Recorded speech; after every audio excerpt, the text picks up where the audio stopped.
Good evening Subhajit. Good evening ma'am. देखो recording का message क्या है और स्क्रीन शेयर है। Yes ma'am. अच्छा ठीक है। देखो हम लोग जो है बिल्स ऑफ एक्सचेंज कर रहे थे, ठीक है, इसी को कंटिन्यू करेंगे। तो मैंने क्या सिखाया था, देखो अभी हम लोग कौन से वाले टॉपिक पे है, बिल्स ऑफ एक्सचेंज का एकदम स्टार्टिंग वाला, जहां पर अगर बिल ऑनर्ड होता है तो कितने तरीके से हो सकता है। तो उसमें हम लोगों ने 4 टाइप्स देखा था। एक तो जिन्होंने बिल ड्रॉ किया है वो बिल को अपने पास ही रख ले till the date of maturity, ठीक है, यानी कि ये वाला retain till the date of maturity. अगर वो चाहे तो वो बैंक को वो दे सकते हैं कि आप मेरे बिहाफ में कलेक्शन कर लो, उसके भी आप में बैंक उनसे कमीशन चार्ज करेगा, ठीक है। और देखा था हम लोगों ने कि पैसे का अगर बहुत ज्यादा जरूरत है तो मैच्योरिटी डेट के पहले बिल को डिस्काउंट करवा सकते हैं बैंक से या किसी और पर्सन से, अगर वो एग्री है तो। और यहाँ पर इसके हिसाब से और एक था एंडोर्समेंट, ठीक है। और एक क्या था, एंडोर्समेंट, अगर हम लोग चाहे तो अपना लाइबिलिटी को सेटल डाउन करने के लिए बिल को एंडोर्स कर सकते हैं, बेसिकली किसी क्रेडिटर, ठीक है, क्रेडिटर को ही नॉर्मली एंडोर्स किया जाता है। ये सब हम लोगों ने ऑनर्ड बिल का पढ़ा था। अब ऑनर्ड बिल का मतलब, ऑनर्ड बिल का मतलब हो गया जो बिल पेयर जो है, मतलब जिसको पे करना है, वो at the end of the period वो पे करेंगे, ठीक है। लेकिन ऐसा भी हो सकता है कि बिल हो जाए डिसऑनर। डिसऑनर का मतलब है कि पे नहीं किया, जो मतलब जिनको पे करना था उन्होंने पे नहीं किया, तो क्या होगा, वैसा आज हम लोग पढ़ेंगे, ठीक है। लेकिन उसके पहले एंडोर्समेंट का और एक एक दो क्वेश्चन हम लोग करेंगे। यहाँ पर मैंने एक ही क्वेश्चन करवाया था ऑन 1-1, ये वाला करवाया था, ठीक है। अच्छा, अब एंडोर्समेंट का और भी 2-3 टफ, मतलब थोड़ा सा ऐसा क्वेश्चन करेंगे जहां पर एंडोर्समेंट मल्टीपल टाइम्स हुआ है, ठीक है। उसके बाद हम लोग डिसऑनर वाला केस स्टार्ट करेंगे। तो यहाँ पर पहले स्टार्ट करते हैं। Example A owed B ₹8,000, he gave a bill for the same on 1/8, payable after 4 months at the BOI यानी बैंक ऑफ इंडिया, ठीक है। अच्छा, फिर यहाँ पर चंडीगढ़, अच्छा चंडीगढ़ नहीं, कुछ और नाम दे देते, ठीक है, दिल्ली दे देते हैं, Chandni Chowk Delhi. Immediately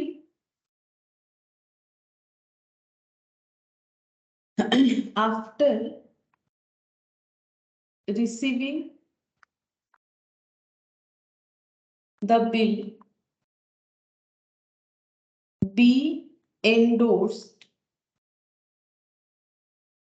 it to see in payment of his debt on 4th of September. C discounted the bill at the rate of 12% per annum. The bill is made on due date, ठीक है। जर्नल एंट्री करना है in the books of ABC, ठीक है। तो हम पढ़ते जाते जर्नल एंट्री करके बताते हैं। अभी हम लोग क्या कर रहे हैं, एंडोर्समेंट का ही और 2 क्वेश्चन हम लोग करेंगे, ये वाला और एक क्वेश्चन करेंगे, उसके बाद और 2 नहीं और 3 क्वेश्चन करेंगे, उसके बाद डिसऑनर का क्वेश्चन करेंगे, ठीक है। तो जर्नल एंट्री हमें 3 पार्टी के बुक्स में ही करना है, A, B और C, ठीक है। तीनों के बुक्स में हम लोग जर्नल एंट्री करेंगे। अच्छा देखो, पहले हम একটু বাকি আছে।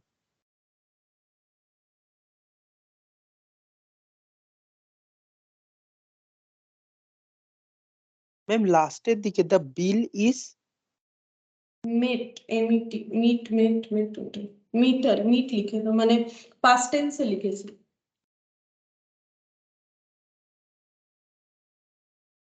अच्छा देखो हो गया मैम। देखो क्या लिखा हुआ है, ए ओड बी 8000।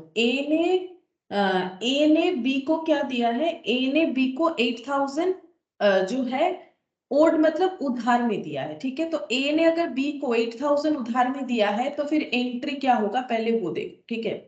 ए ने अगर बी को उधार दिया है, कब दिया है डेट देख लेते हैं। डेट तो यहाँ पर कुछ नहीं है, ही gave a bill for the same on 1/8। अच्छा 1 अगस्त को बिल ड्रॉ हुआ है, ठीक है। तो हम लोग मान लेते हैं कि 1 अगस्त को ही उधार दिया होगा। तो ए ने अगर उधार दिया है तो ए क्या एंट्री करेगा, ए एंट्री करेगा, ये देखो यहाँ पर बोला है उधार दिया है, फिर बोल रहा है कि बिल ड्रॉ हुआ है 1 अगस्त को।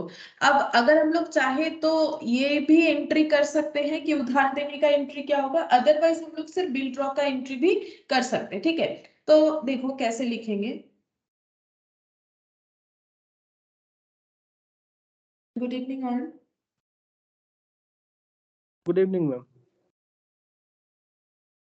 अच्छा देखो तो यहाँ पर ये वाला क्वेश्चन हम लोग स्टार्ट किए हैं, ठीक है। तो ये वाला थोड़ा सा स्क्रीनशॉट ले लो एक बार, ठीक है, बाद में लिख लो, ठीक है। ये रहा स्क्रीनशॉट, एक बार ले लो। ये वाले क्वेश्चन पे हमें अभी जर्नल एंट्री करना है, ठीक है। तो जर्नल एंट्री भी स्टार्ट नहीं हुआ है, जस्ट इसका ले लो यहाँ पर स्क्रीनशॉट। तो बोल रहा है ए ओड बी 8000, ए ने बी को 8000 उधार दिया है। तो उधार देने का एंट्री क्या होगा बता सकते हो, उसका कोई डेट नहीं दिया हुआ है तो बिना डेट के B2 लिख देते। Cash ma'am, A to B2 cash কে কাকে দিয়েছে এটা তো A B মনে কে দিচ্ছে, তো B2 cash.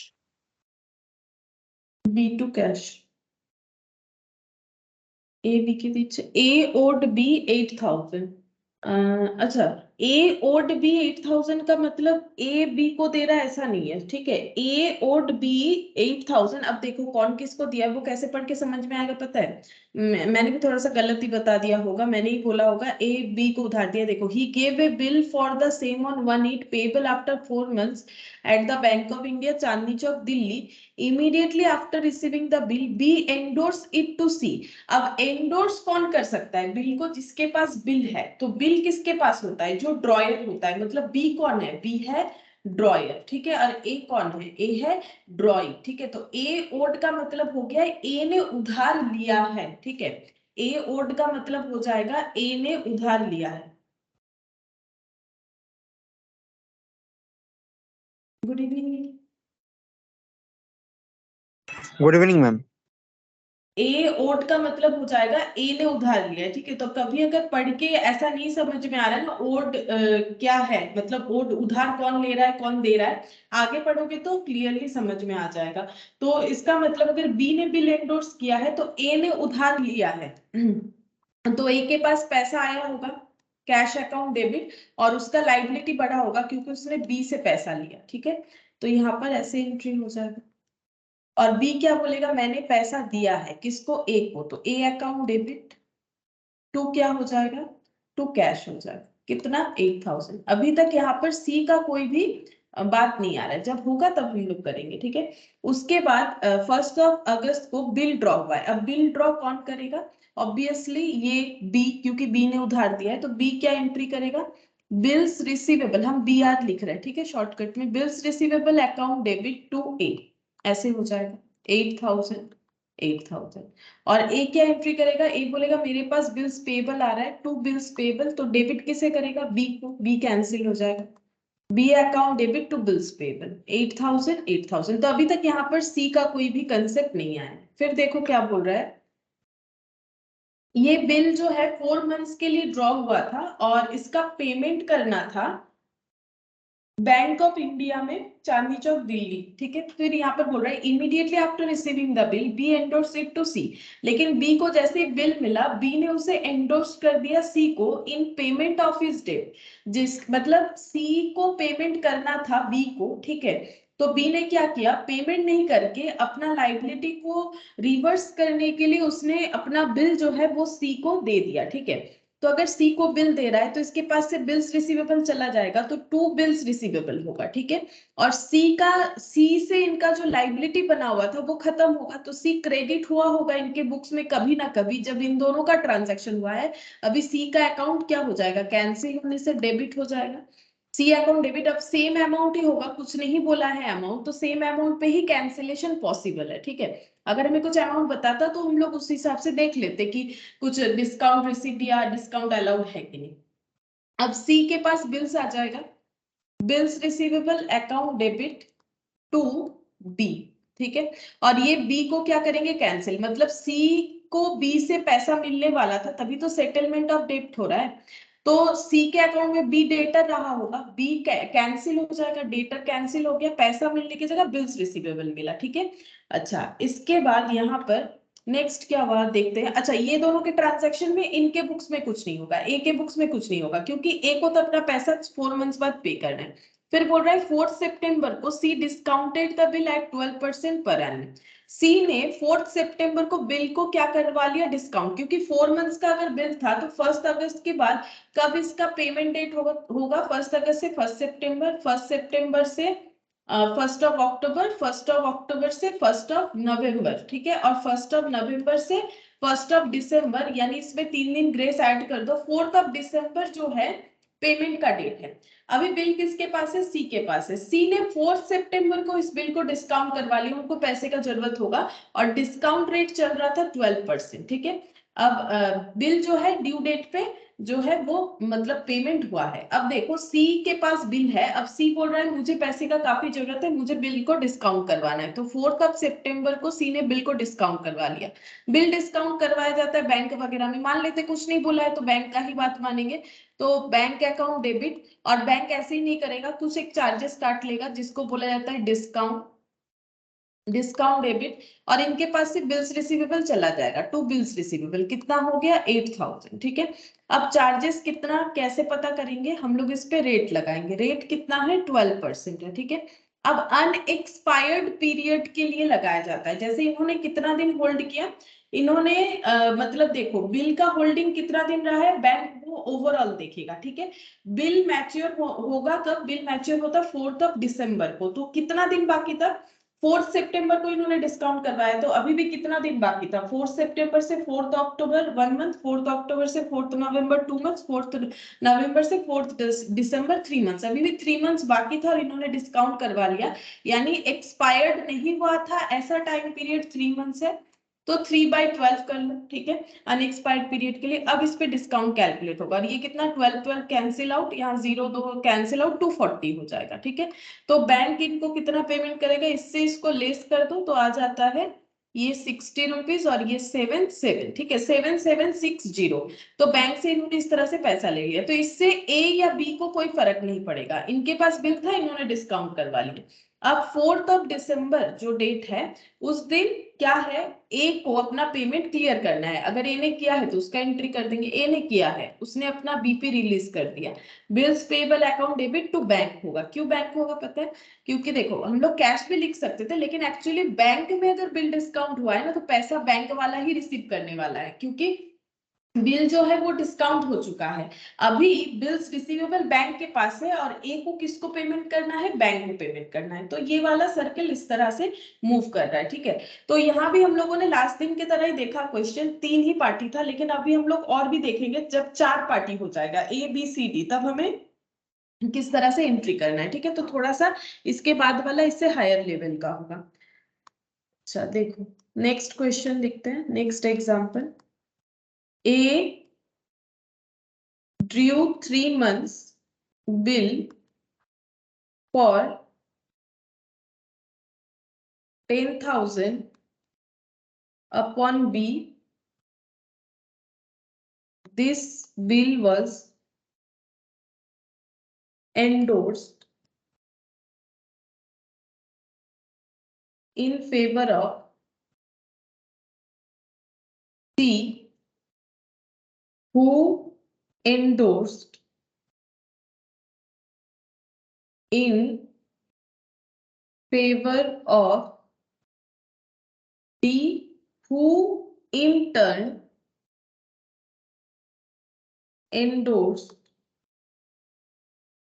in favor of A to discharge his own acceptance. ठीक है, हमें जर्नल एंट्री करना है in the books of ABCD. ठीक है, हम ना पहले क्या करेंगे, यहाँ पर देखो थोड़ा सा इस क्वेश्चन को ना हम ड्रॉ करके बताते. देखो यहाँ पर हम 4 पर्सन बना लेते. देखो ऐसे A B C. ठीक है, और यहाँ पर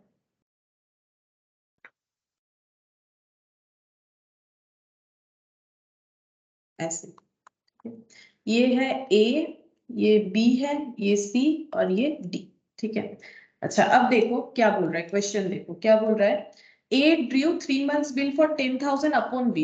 पहले A और B के अंदर बिल्स का जो है मतलब ट्रांजैक्शन हुआ है. A ने बिल ड्रॉ किया है, मतलब A के पास क्या है, A के पास एक बिल्स रिसीवेबल है, B के पास क्या है, B के पास एक बिल्स पेबल है. पहला जो हुआ ट्रांजैक्शन, A ने बिल ड्रॉ किया 3 मंथ्स का 10,000 का अपॉन B.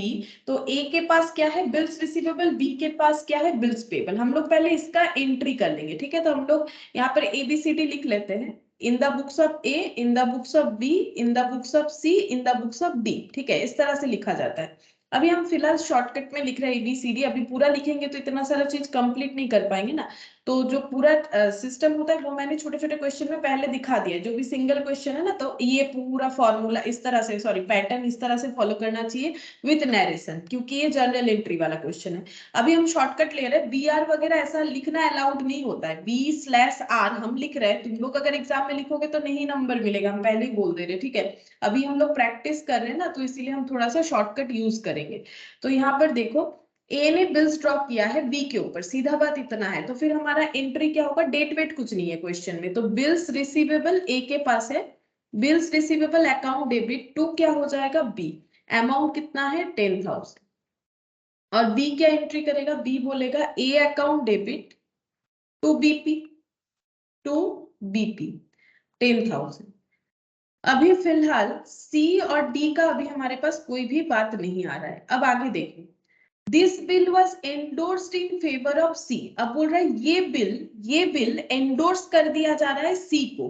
अब एंडोर्स्ड कौन कर सकता है मुझे बताओ, ए कर सकता है कि बी कर सकता है. पहले तुम लोग मुझे ये बताओ, एंडोर्स कौन कर सकता है, ए. तो ए एंडोर्स करेगा, हाँ करेक्ट, ए एंडोर्स करेगा. तो ए के पास से बिल्स रिसीवेबल चला जाएगा, वही वाला बिल्स रिसीवेबल इसके पास आ जाएगा. हाँ कि ना, देखो ये वाला बिल्स रिसीवेबल इसके पास आ जाएगा. अब हम लोग पहले इसके हिसाब से एंट्री करेंगे. ठीक है, इससे लेकिन बी को कोई फर्क नहीं पड़ेगा. तुम लोग पूरा ड्रॉ देखते जाओ, समझ जाओगे. ठीक है, अब ए अगर अपना बिल्स रिसीवेबल दे रहा है तो ए के पास से ये चला जाएगा. चला जाएगा तो क्या एंट्री होगा, अगर BR रहने पे डेबिट होता है, चले जाने पे हाँ C/BR होगा. ठीक है, हाँ C/BR सही हो रहा है. C/BR, C अकाउंट डेबिट क्योंकि C के पास चला जाएगा.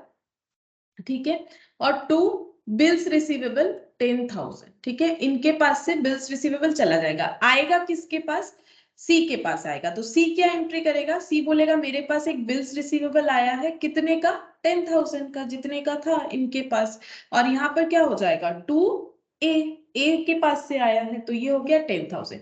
बट इस ट्रांजैक्शन का इंपैक्ट बी या डी पे नहीं आने वाला. ठीक है, अच्छा अब देखो फिर क्या बोल रहा है, आगे पढ़ते हैं. सी को एंडोर्स किया गया. ठीक है, who endorsed in favour of D. अब सी ने क्या किया, अपना बिल्स रिसीवेबल डी को दे दिया. मतलब सी के पास से ये बिल्स रिसीवेबल किसके पास आ गया, डी के पास आ गया. ठीक है, सी से डी के पास आ गया. तो एंट्री किसके बुक्स में होगा, सी और डी के बुक्स में, और किसी के बुक्स में नहीं होगा. अच्छा, तो सी के बुक्स में एंट्री क्या होगा, ए के बुक्स में कुछ नहीं होगा, बी के बुक्स में कुछ नहीं होगा, सी और डी के बुक्स में होगा. तो सी के पास से क्या चला जा रहा है, देखो ड्रॉ में देखो, बिल्स रिसीवेबल चल. तो यहां पर हो जाएगा D/BR, D/BR. ठीक है, 10,000. और डी के पास BR आ रहा है, तो बिल्स रिसीवेबल अकाउंट डेबिट किससे आ रहा है, सी से, टू सी. 10,000, ठीक है। Bills receivable account debit to C. अच्छा, अब आगे पढ़ो, देखो क्या बोल रहा है। Who in turn endorsed in favor of A। अब डी जो है ना, डी ने क्या किया, डी ने इस बिल को एंडोर्स कर दिया ए को, ठीक है। डी ने अपना ये बिल किसको दे दिया, ए को, मतलब ए के पास से वही वाला बिल जो उसने बी को दिया था, फिर बी ने सॉरी ए वही वाला बिल जो उसने बी के ऊपर ड्रॉ किया था, जो उसने सी को दिया था, सी ने डी को दिया था, और डी ने फिर किसको दे दिया है, डी ने दे दिया है ए को, वही वाला बिल इसके पास आ गया। लेकिन यहाँ एक लैंग्वेज इंपॉर्टेंट बात यह है कि इस क्वेश्चन में ए को दे दिया, लेकिन यहां से यहां तक पढ़ो क्या बोल रहा है, to discharge his own acceptance, ठीक है। इस बात का मतलब क्या होता है, नॉर्मली हम लोग एंडोर्समेंट में पढ़ते हैं कि कुछ पैसा वैसा उधार लिया था या फिर कुछ खरीदा था, तो उसका जो डेब्ट है वो सेटल करने के लिए, डेब्ट का मतलब होता है लोन अमाउंट। अब लोन अमाउंट ऐसा भी हो सकता है किसी ने किसी से कैश उधार में लिया, या फिर कुछ प्रोडक्ट खरीदा था, या कुछ सर्विस लिया था। बट यहाँ पर बोल रहा है ए को देने से डी का क्या हुआ, ए को देने से डी का क्या हुआ, डी का डिस्चार्ज हो गया ओन एक्सेप्टेंस। एक्सेप्टेंस होता है बिल्स ऑफ एक्सचेंज में यूज किया गया वर्ड, ठीक है। जैसे ए ने बी के ऊपर बिल्स ड्रॉ किया, तो बी को क्या करना पड़ेगा, एक्सेप्ट करना पड़ेगा। अगर तुम लोग देखोगे तो मैंने फर्स्ट दिन जब बिल्स ऑफ एक्सचेंज करवाया था, फिर सेकेंड डे भी जब मैंने एक बार पुराना चीज को रिपीट किया था, तब मैंने बताया था, देखो यहाँ पर क्या क्या नाम हो सकता है, एक्सेप्टर, एक्सेप्टी, ठीक है, मैंने नाम दिखाया था, ये देखो एक्सेप्टी और ये देखो एक्सेप्टर। तो एक्सेप्टेंस का मतलब है एक्सेप्ट किसको करना पड़ता है, जो साइन करता है, इस पे कौन करता है, जिसपे बिल ड्रॉ हुआ है, यानी जिसके पास बीपी है, यानी कि ड्रॉइंग, ठीक है, या फिर पेयर। तो इससे क्या हुआ, इसका मतलब डी ने कभी बीपी एक्सेप्ट किया होगा ए से, ठीक है, डी ने कभी बीपी एक्सेप्ट किया होगा ए से, और वो भी रहा होगा सेम अमाउंट का, 10,000 का, ठीक है। मतलब जैसे ए और सी में बिल्स का ड्रॉ हुआ था ना, कभी ए और डी में भी हुआ होगा, तभी तो ये लिखा हुआ है कि ये बिल एंडोर्स करने से डी का एक्सेप्टेंस कैंसिल होता है। अब बात ये है कि क्वेश्चन तो मैंने समझाया कि क्या हो रहा है, हम लोग को लिखना पड़ेगा एंट्री, वो क्या लिखेंगे। तो अब किसके बुक्स में एंट्री होगा, पहले वो क्लियर कर लो, ए और डी के बुक्स में होगा, क्योंकि इन दोनों में ट्रांजैक्शन हो रहा है, और बाकी किसी के बुक्स में नहीं होगा, ठीक है। तो ए और डी के बुक्स में होगा। हम पहले यहाँ पर लिख लेते हैं ए बी सी डी, ठीक है। अब देखो बी और सी में नहीं होगा, हमारा ए और डी में एंट्री होगा। तो पहले ये समझो कि एक डी के पास से क्या जा रहा है, बिल्स रिसीवेबल चला जा रहा है, तो डी के पास जो बी आर डेबिट है, वो पहला बात है कि बी आर क्रेडिट हो जाएगा, हम इसको स्प्लिट करके ही समझा रहे हैं, तो 2 बी आर हो जाएगा, इसके पास से बी आर चला जाएगा, कितने का, 10,000 का, ठीक है। अच्छा, बी आर किसके पास आ रहा है, ए के पास आ रहा है, तो बिल्स रिसीवेबल अकाउंट डेबिट हो जाएगा 10,000 से, ठीक है। अब बात ये है कि यहाँ डेबिट क्या होगा, यहाँ क्रेडिट क्या होगा, क्योंकि बोला है ये बिल्स को ए को देने से डी का कोई पुराना एक्सेप्टेंस कैंसिल होता है, मतलब बीपी एक्सेप्टेंस लैंग्वेज यूज होता है बिल्स पेबल के लिए, कि हम एक्सेप्ट करते हैं, हम इस बिल्स का अमाउंट जो है टाइमली पे कर देंगे, ठीक है। तो इसका मतलब इनका डेबिट क्या होना चाहिए पता है, बीपी, इनका डेबिट क्या होगा, बिल्स पेबल डेबिट होगा, इनका कोई पुराना बीपी था जो कैंसिल हो रहा है। हमें कैसे पता चलेगा, क्वेश्चन पढ़ के, ठीक है, हमें क्वेश्चन पढ़ के पता चलेगा। तो ए के पास क्या हुआ, ए का बिल्स रिसीवेबल आया ए के पास, ठीक है, तो ए का क्रेडिट क्या होगा पता है, ए का क्रेडिट ये होगा कि ए और डी में जब बिल्स ड्रॉ हुआ था, तो डी ने एक्सेप्ट किया था, तो ए ने ड्रॉ किया होगा, तब ए और डी के अंदर कैसा ट्रांजैक्शन रहा होगा, ए ने ऐसा किया होगा बी आर टू डी, ठीक है, और डी ने क्या किया होगा, ए टू बीपी, ऐसा कभी किया होगा, कितने वाले, 10,000 अमाउंट से ही किया होगा।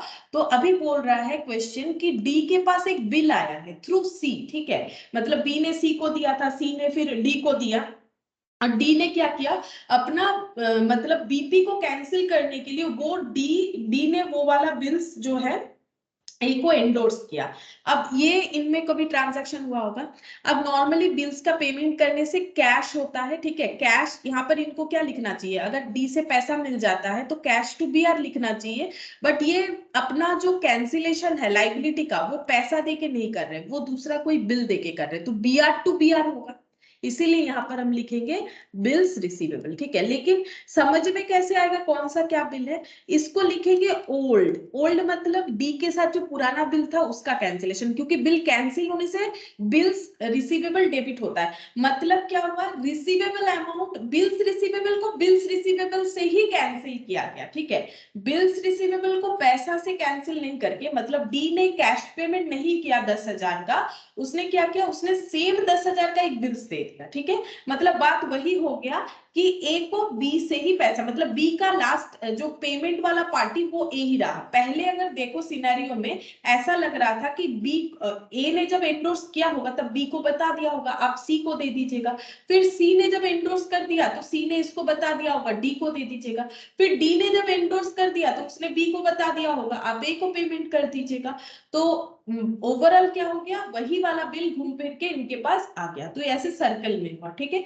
तो अब ये अगर लैंग्वेज लिखा हुआ रहे ना, in favour of A to discharge his not debt on acceptance, ठीक है, तो बिल्स पेएबल कैंसिल हो रहा है बिल्स रिसीवेबल के थ्रू से।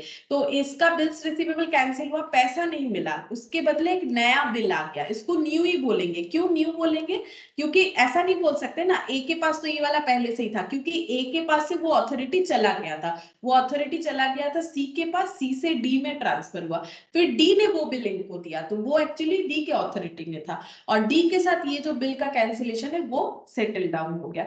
और डी बोल रहा है मेरा बीपी खत्म, मेरा बीपी खत्म, लेकिन मैंने पैसा नहीं दिया, मैंने एक बिल्स दे दिया, इसीलिए बीपी टू बीआर। इस वजह से ये वाला क्वेश्चन इंपॉर्टेंट है, ठीक है, कि अगर ये यहाँ पर ओन एक्सेप्टेंस लिखा हुआ है तो हमें किस तरह से ट्रीट करना चाहिए। अच्छा, इसके बाद हम लोग और एक इस पे क्वेश्चन देखेंगे जहां पर और भी नंबर ऑफ पार्टीज जो है वो इतना ही रहेगा, लेकिन देखो कैसा है क्वेश्चन, देखने से समझ में आएगा। और एक example, A Drew 3 months bill for ₹10,000 upon B. This bill was endorsed in favor of C, who endorsed in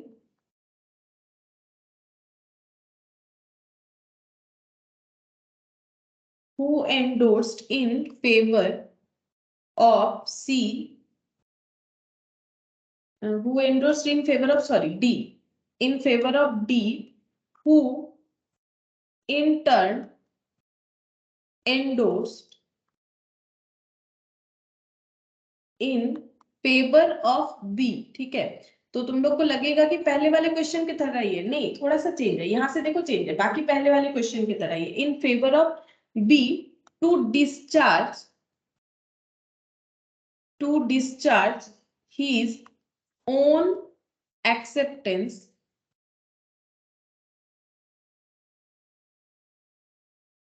बस इतना ही है। पास जर्नल एंट्रीज हमें ए बी सी डी सभी के बुक्स में एंट्रीज पास करने, ठीक है। तो हम पहले क्या करेंगे ना, ड्रॉ करके करेंगे, तब हमारे लिए आसान हो जाएगा। ए बी सी और डी, ठीक है, ए बी सी और डी।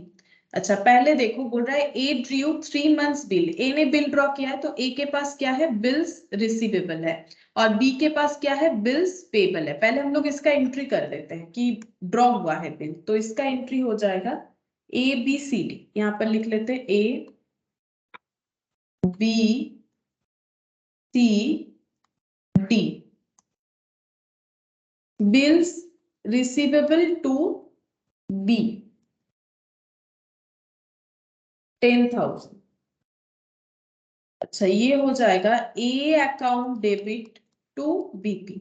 अभी और हमें कुछ एंट्री नहीं करना पड़ेगा, क्योंकि अभी तो ये दोनों का ही ट्रांजैक्शन हमें बताया, तो कुछ नहीं बताया। फिर नेक्स्ट पढ़ते हैं यहाँ पर, this bill was endorsed in favour of C. अब एंडोर्स्ड कौन कर सकेगा? सिमिलरली ए ही एंडोर्स कर सकेगा। ए अपना बिल किसको दे रहा है? ए अपना बिल सी को दे दिया, ठीक है, ए ने अपना बिल सी को दे दिया, तो इसका एंट्री होगा ए और सी के बुक्स में, और किसी के बुक्स में एंट्री नहीं होगा, ठीक है। ए और सी के बुक्स में हम लोग एंट्री करेंगे, तो ए के बुक्स में एंट्री करेंगे, ए के पास से चला जा रहा है बिल्स रिसीवेबल और सी के पास जाएगा, C account debit to B R 10,000।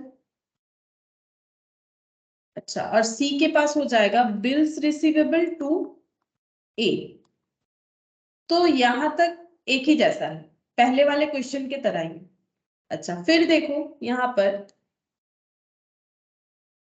Who endorsed, सी को दिया गया, अब बोल रहा है who endorsed in favour of D, D को दे दिया गया, डी के पास आ गया बिल्स रिसीवेबल, यहां से कैंसिल होके डी के पास आ गया। अब इसका एंट्री होगा सी और डी के बुक्स में, ठीक है।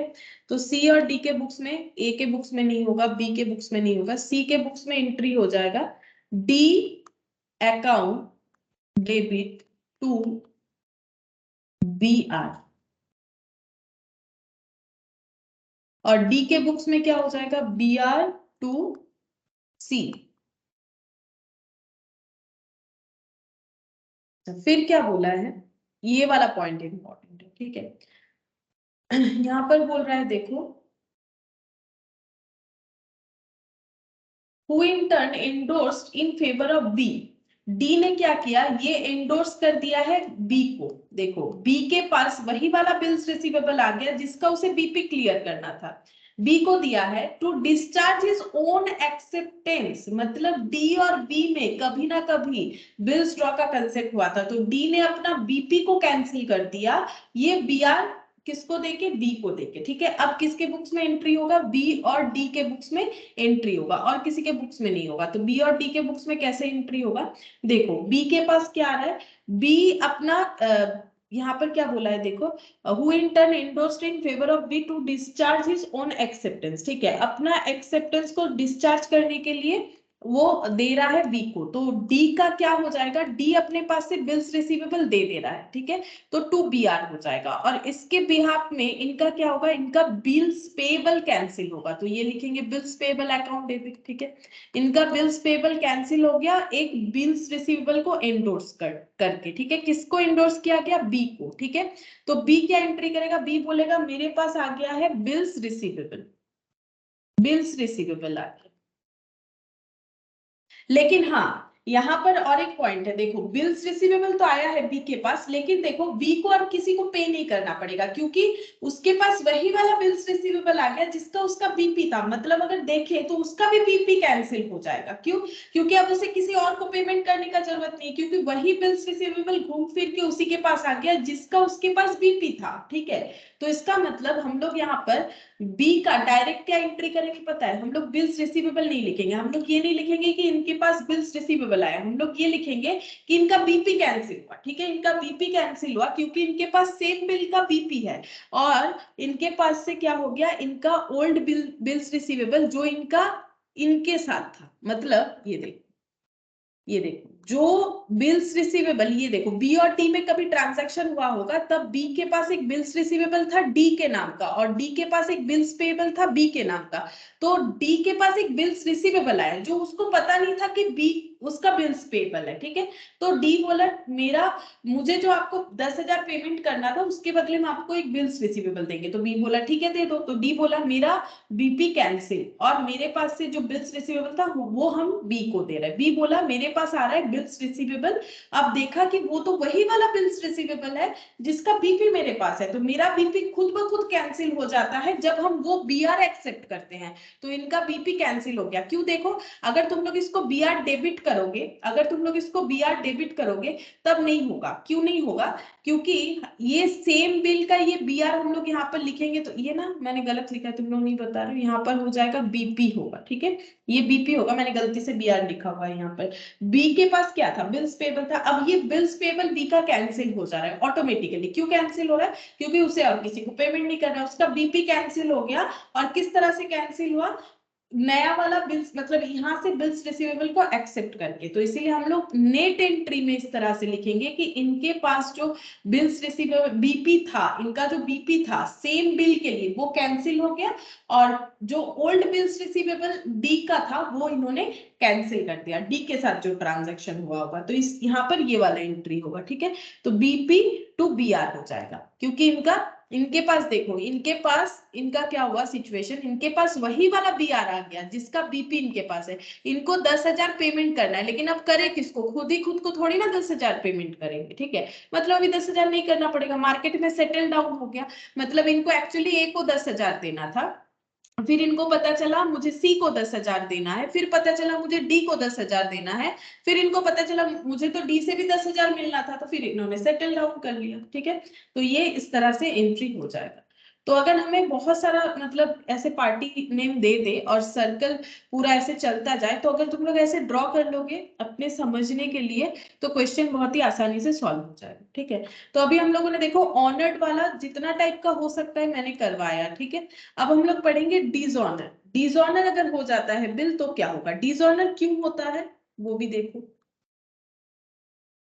डिसऑनर ऑफ ए बिल, एक बिल डिसऑनर कब होता है, जब जो पेयर है जिनको पे करना है वो अपने प्रॉमिस के हिसाब से पेमेंट नहीं करते। अगर मान लो उन्होंने बोला 3 मंथ्स बाद पेमेंट कर देंगे और 3 मंथ्स बाद पेमेंट नहीं करते, या फिर कुछ और टाइम पीरियड, तो बिल डिसऑनर होता है। तो नॉर्मली दो वजह से होता है। ठीक है, एक होता है नॉन पेमेंट, दूसरा होता है नॉन एक्सेप्टेंस। ठीक है, मतलब बिल ड्रॉ हो गया है लेकिन एक्सेप्ट नहीं किया गया, तब भी बिल को डिसऑनर ही माना जाएगा। मतलब मान लो मिस्टर ए के साथ मिस्टर बी का ट्रांजैक्शन हुआ, मिस्टर बी ने बोला, मान लो मिस्टर ए ने मिस्टर बी के ऊपर बिल ड्रॉ किया, बट मिस्टर बी को क्या करना है, उसे साइन करके एक्सेप्ट करना है, बट अगर वो साइन करके एक्सेप्ट नहीं करते हैं तब भी उसे बोला जाता है उन्होंने ऑनर्ड नहीं किया। ठीक है, डिसऑनर किया। या फिर उनको जब पेमेंट करना था, अगर पेबल पार्टी पेमेंट नहीं करता है तब भी उसे बोला जाता है डिसऑनर हो गया। ठीक है, अच्छा अब यहां पर एक नोट लिखेंगे,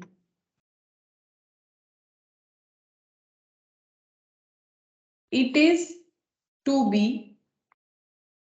noted that a check or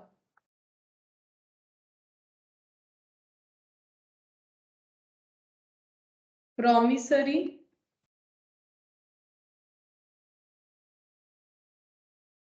note can be dishonored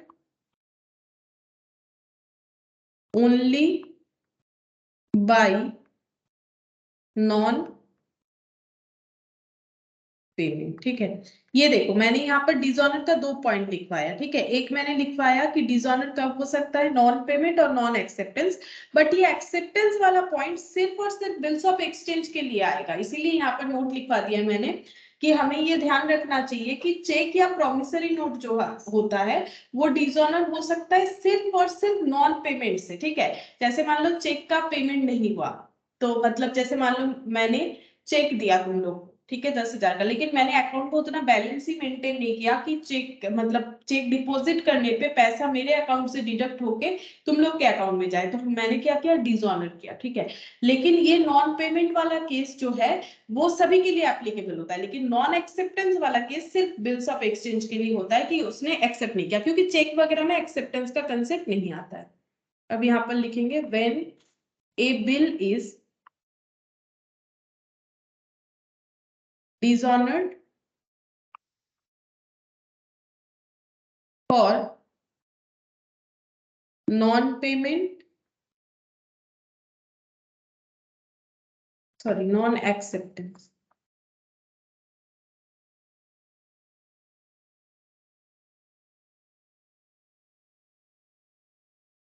Then no accounting. ठीक है, ये मैंने शॉर्टकट में लिखा A/C अकाउंटिंग, या फिर तुम लोग पूरा स्पेलिंग में लिख लो, अकाउंटिंग एंट्री इज पास्ट।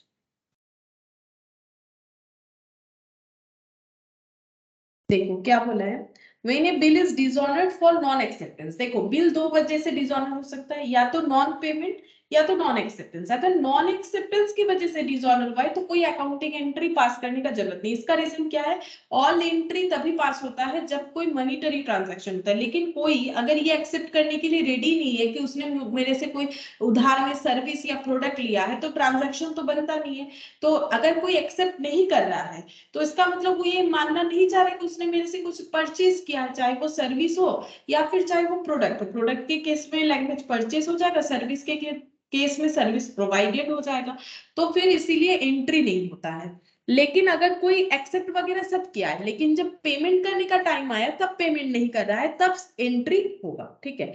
अच्छा, अब इसके बाद डिसऑनर होने से हमें करवाना पड़ता है नोटिंग। अब ये नोटिंग क्या होता है वो हम बता रहे, देखो डिसऑनर होने से क्या होता है, डिसऑनर हुआ है, ये जो फैक्ट मतलब एक इंसिडेंट हुआ कि बिल डिसऑनर हो गया, ठीक है। तो इस चीज को क्या करवाना पड़ेगा, नोटरी पब्लिक से इसको नोटिंग करवाना पड़ेगा, ठीक है। मतलब जैसे कोर्ट के बाहर बहुत से लोग रहते हैं, अगर तुम लोग कभी कोर्ट जाओ किसी रीजन से तो देखना कि बाहर बहुत से लोग बैठे रहते हैं, अलग अलग काम करते बुलाते रहते हैं, आइए क्या प्रॉब्लम है बोलिए ये वो, ठीक है। तो इनको बोला जाता है नोटरी पब्लिक, ठीक है, इनको बोला जाता है नोटरी पब्लिक। ये क्या करते हैं, ये अलग अलग तरीके का काम करते हैं, जैसे किसी का मतलब जमीन का जो कागज वागज है वो कितना ऑथेंटिक है नहीं है, ये सारी चीज इनके पास, मतलब ये बहुत सारा जो है काम करते हैं लीगल डॉक्यूमेंट्स वगैरह को लेके। उसी तरह से अभी हम लोग जो पढ़ रहे हैं बिल्स ऑफ एक्सचेंज, मान लो किसी ने बिल्स डिसऑनर किया है, पेमेंट करने का बात नहीं किया है, तो फिर लॉ ये बोल रहा है कि सिर्फ डिसऑनर हुआ है ये ओरली बोलने से जो है वैलिड नहीं होगा, इसे वैलिड करवाना पड़ेगा। मतलब उसने धोखा दिया है, पैसा नहीं दिया है, इस चीज को नोटिंग करवाना पड़ेगा। जैसे बिल को एक्सेप्ट करवाने से ही बिल वैलिड होता है, अदरवाइज तो नहीं होता है, ठीक है। उसी तरह से नोटिंग करवाना पड़ेगा, कहां पर, कोर्ट में जाके। कोर्ट के बाहर जो नोटरी पब्लिक बैठते हैं उनको दिखाना पड़ेगा और बोलना पड़ेगा कि देखिए इतना तारीख हो गया, इनको पेमेंट करना था बट इन्होंने नहीं किया, बिल डिसऑनर किया है। तो वो क्या करेंगे, वो उस फैक्ट को लिख देंगे, ठीक है, उस फैक्ट को लिख देंगे। वो क्या होता है, एक लीगल ऑथेंटिकेशन होता है। इससे क्या होगा, हमारे पास एक पावर आ जाएगा कि हम लोग जो है केस वगैरह कर सकते हैं। इसको बोलते हैं नोटिंग करवाना। तो यहाँ पर लिखते हैं it is the recording of the fact, recording of the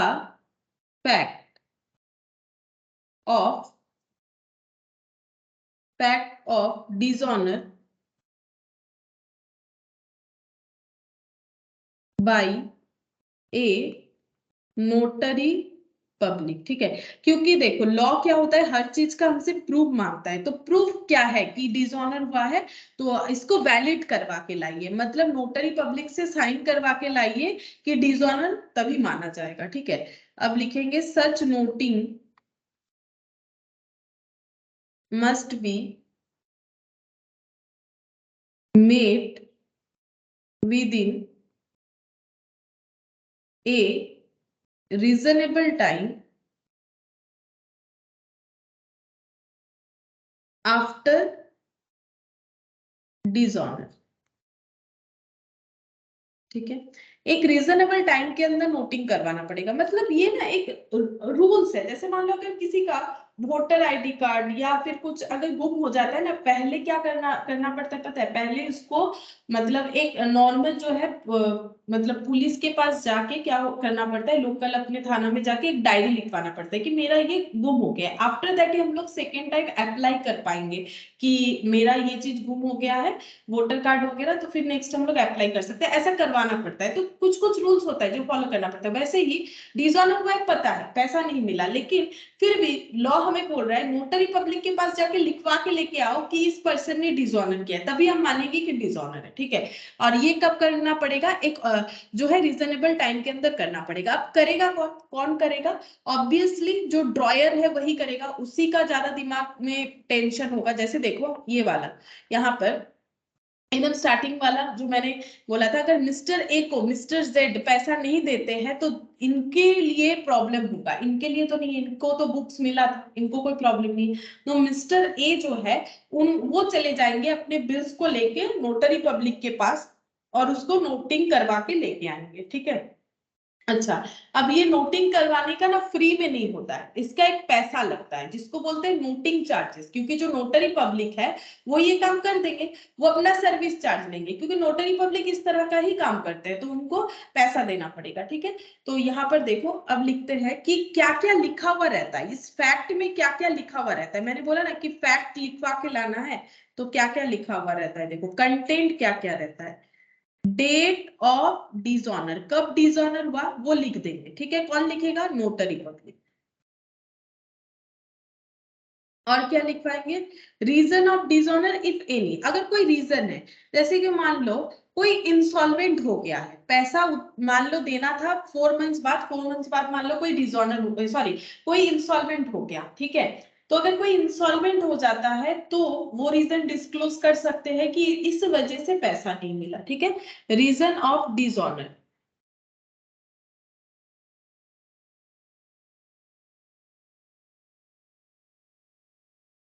reason of dishonoured if any, अगर कोई होता है तो लिखेंगे। नोटिंग चार्जेस, नोटिंग चार्जेस जो देना पड़ा होगा ड्रॉयर को। ठीक है, ड्रॉयर को नोटिंग चार्जेस देना पड़ेगा, क्योंकि ड्रॉयर ही भाग भाग के जाएगा नोटरी पब्लिक के पास, देखो मुझे पैसा नहीं मिला, मुझे पैसा मिलना चाहिए था, मेरे से इस पर्सन ने सर्विस या प्रोडक्ट कुछ भी लिया होगा, तो फिर ये जाएंगे तो इनको ही पेमेंट करना पड़ेगा। ठीक है, तो नोटिंग चार्जेस का मतलब हो गया fee of notary public, notary public for noting. Noting करवाने के लिए नोटरी पब्लिक को जो फी देना पड़ता है उसे हम लोग बोलेंगे नोटिंग चार्जेस। ठीक है, अब ये पे कौन कर रहा है, ड्रॉयर पे कर रहा है, लेकिन देखो ड्रॉयर का कोई गलती नहीं है, उसका तो खाली खाली पैसा जा रहा है ना। अब देखो किसी ने मान लो 10,000 जो है उधार दिया किसी को, उसने बोला था 3 महीने बाद दे देगा, बिल ड्रॉ कर दिया। अब अगर पैसा नहीं दे रहा है तो नोटिंग करवाने कौन जाएगा, ड्रॉयर। अब उसका तो लॉस है, उसने एक तो 10,000 दिया, पता नहीं वो मिलेगा कि नहीं मिलेगा, ऊपर से नोटिंग करवाने का जो भी पैसा लग रहा है वो भी उसे देना पड़ रहा है।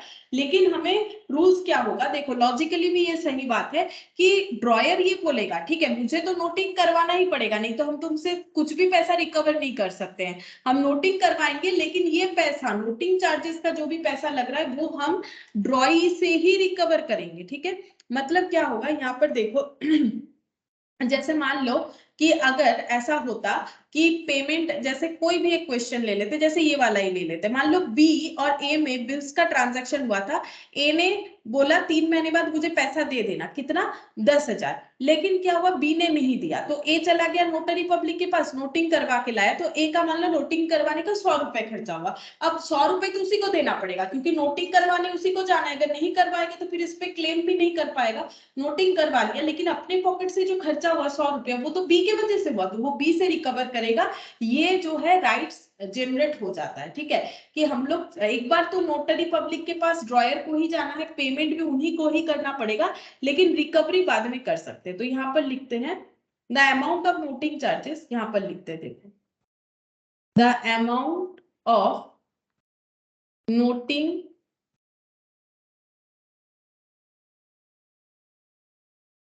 Charges first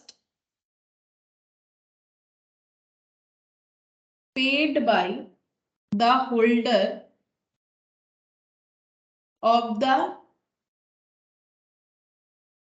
bills to the notary public. ठीक है, अब कौन जाएगा नोटिंग करवाने के लिए, जैसे हम बार बार बोल रहे थे ड्रॉयर, लेकिन एंडोर्समेंट के केस में कौन जाएगा, देखो एंडोर्समेंट अगर हो जाता है मिडिल में तो जिसके पास बिल्स रहेगा उसी को जाना पड़ेगा। जैसे देखो यहाँ पर क्या हुआ था, ए ने बिल ड्रॉ किया था बी के ऊपर। ठीक है, अगर बी डिसऑनर होता है तो ए जाएगा नोटिंग करवाने, लेकिन ए ने सी को एंडोर्स कर दिया था, अब अगर बी डिसऑनर होता तो सी को जाना पड़ता, और सी ने डी को एंडोर्स कर दिया था, उसके बाद अगर बी डिसऑनर करता तो डी को जाना पड़ता। मतलब जो होल्डर होगा बिल का मैच्योरिटी डेट के दिन जिसके पास बिल रहेगा वही जाएगा, मतलब होल्डर ऑफ द बिल, इसीलिए लैंग्वेज ये होता है the amount of noting charges first paid by the holder of the bill to the notary public, अच्छा, comma then the holder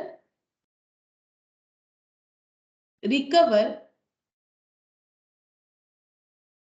it from the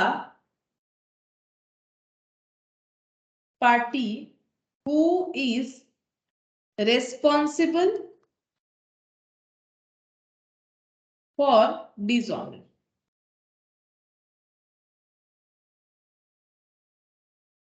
ठीक है, तो इतना सा जीस्ट ये निकल के आया कि अगर डिसऑनर होता है नोटिंग करवाना पड़ेगा। नोटिंग कौन करवाएगा? जिसके पास बिल रहेगा ऑन दैट मोमेंट। ठीक है, अब वो ड्रॉयर भी हो सकता है, इंडोर्सी भी हो सकता है जिसके पास इंडोर्स होके बिल आया है। और रिकवरी किससे होगा? जिसके वजह से ये पेमेंट करना पड़ा, मतलब जिसने टाइम पे पे नहीं किया, जिसके वजह से ये नोटिंग चार्जेस देना पड़ा, वो हो जाएगा हम लोग का क्या, वो हो जाएगा हम लोग का मतलब रिकवरी जिनसे करना पड़ेगा। Who is responsible for dishonour, जो डिसऑनर के लिए रेस्पॉन्सिबल होंगे। नॉर्मली कौन होगा? जिनको पे करना था उन्होंने पे नहीं किया तभी डिसऑनर हुआ, तो उनसे रिकवर किया जाएगा। ठीक है, अच्छा अब एंट्रीज कैसे होगा उसके लिए हम लोग लिखते हैं, देखो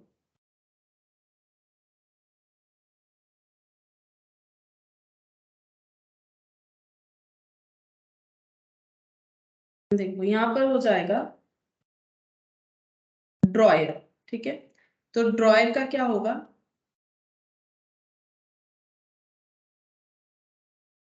The drawer's account is always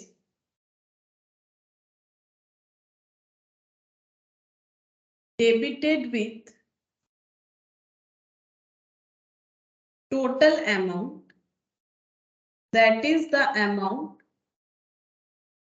of the dishonored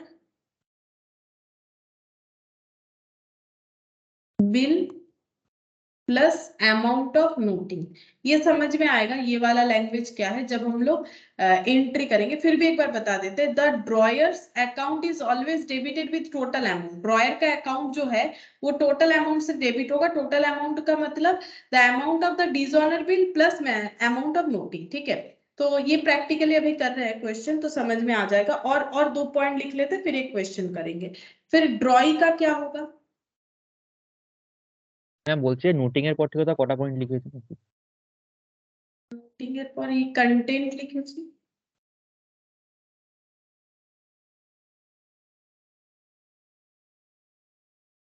হ্যাঁ ঠিক আছে। अच्छा ड्रॉई का देखो, the drawee's account is always credited with total amount, that is amount of bill plus bill dishonored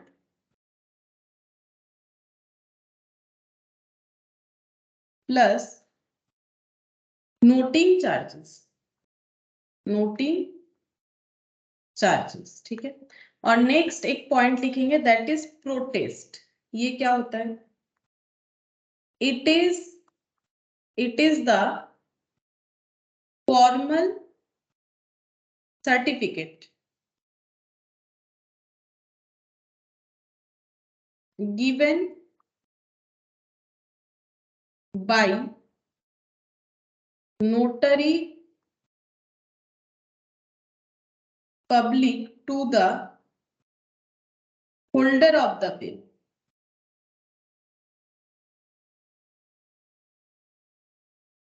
The certificate is based on the noting। ठीक है, अच्छा पहला ये जो 2 पॉइंट है, ये देखो पहला ये जो 2 पॉइंट है, ये 2 पॉइंट हम लोग समझ जाएंगे जब हम लोग प्रैक्टिकल करेंगे। प्रोटेस्ट समझ में आ जाएगा। प्रोटेस्ट क्या है? प्रोटेस्ट एक सर्टिफिकेट का नाम है इस केस में, जो कौन किसको देगा, नोटरी पब्लिक देगा, किसको, जो नोटिंग करवाने गया है। नोटिंग करवाने कौन जाएगा, जो होल्डर ऑफ द बिल है।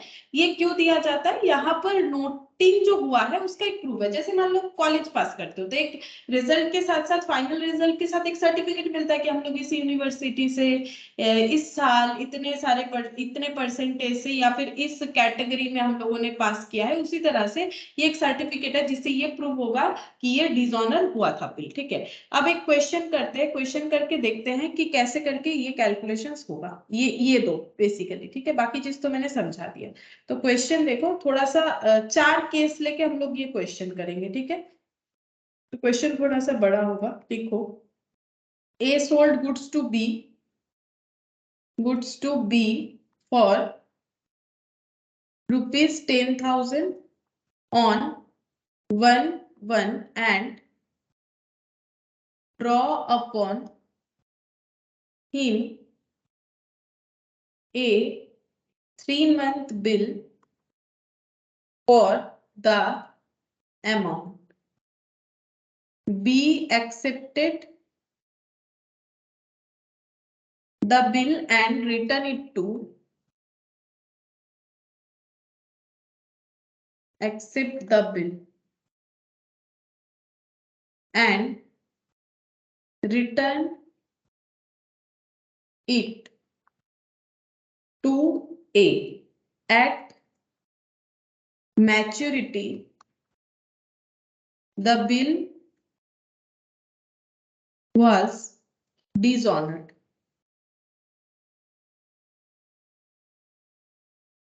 Past journal entries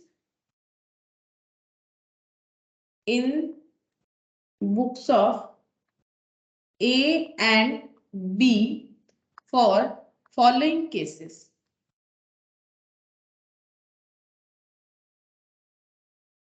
Case 1.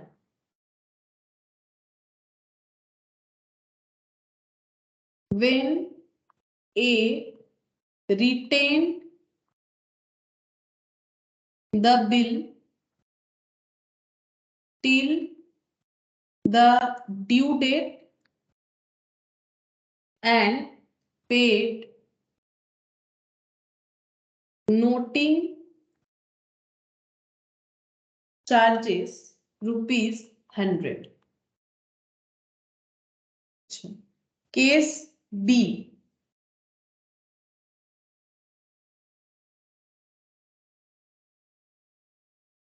When A got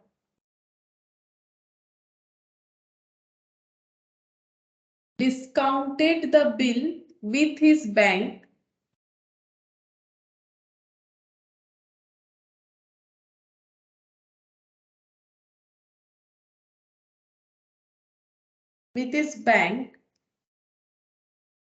at the rate of 15% per annum on 4th of Feb, and the bank paid noting charge ₹100. Case C. When A endorsed the bill 1 month after the acceptance in favor of his creditor C in settlement of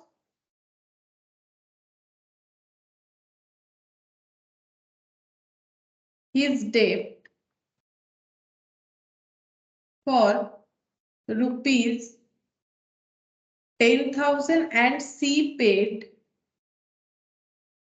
the noting charges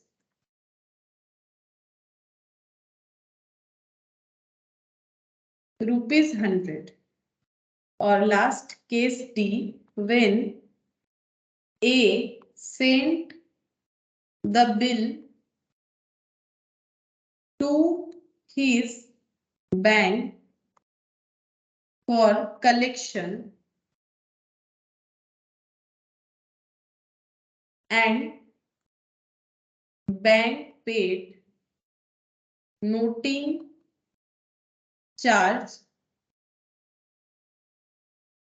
charges ₹100। ठीक है, ये अलग अलग case है। अगर हम लोग ये सारे केसेस समझ जाते हैं तो हम लोग बिल्स ऑफ एक्सचेंज का देखो, हम जो भी क्वेश्चन लिखवा के करवा रहे हैं ना, क्वेश्चन पूरा एक सर्कुलर मोड में हम करवा रहे हैं ताकि डिसऑनर ऑनर सारा पॉइंट तुम लोग को समझ में आए। ठीक है, यहाँ पर भी मैंने डिसऑनर का 4 केस लिया है। ठीक है, एक तो ये लिया है अगर कि ओनर बिल को अपने पास ही रख रहा था, फिर डिसऑनर हुआ तो क्या होगा। अगर ओनर ने बैंक के पास बिल दिया था बैंक को कलेक्ट करने के लिए, फिर डिसऑनर हुआ तो क्या होगा। अगर डिस्काउंटेड बिल डिसऑनर हुआ तो क्या होगा। अगर एंडोर्स्ड बिल डिसऑनर हुआ तो क्या होगा। तो चारों केस मैंने यहाँ पर लिया है। तो क्वेश्चन क्या है, ए ने बी को गुड्स बेचा था, ठीक है, 1/1 को, फिर बिल ड्रॉ हुआ था और बिल कितने दिन का था, 3 मंथ्स का था। बी ने बिल एक्सेप्ट किया था, रिटर्न भी कर दिया था। मैच्योरिटी डेट पे बी जो है वो डिसऑनर हो जाता है। फिर उसके बाद केस ए। ठीक है, तो हम लोग पहले यहाँ पर ए और बी का लिख लेते हैं। यहाँ पर लिखते हैं ए और यहाँ पर लिखते हैं बी। तो नॉर्मल एंट्री क्या होगा, 1/1 को सेल का एंट्री होगा ए के तरफ से, तो B account debit to sale 10,000। और बी के बुक्स में क्या एंट्री होगा, A account debit to purchase, oh sorry मैंने क्या लिख दिया, परचेस टू ए होगा, परचेस टू ए होगा।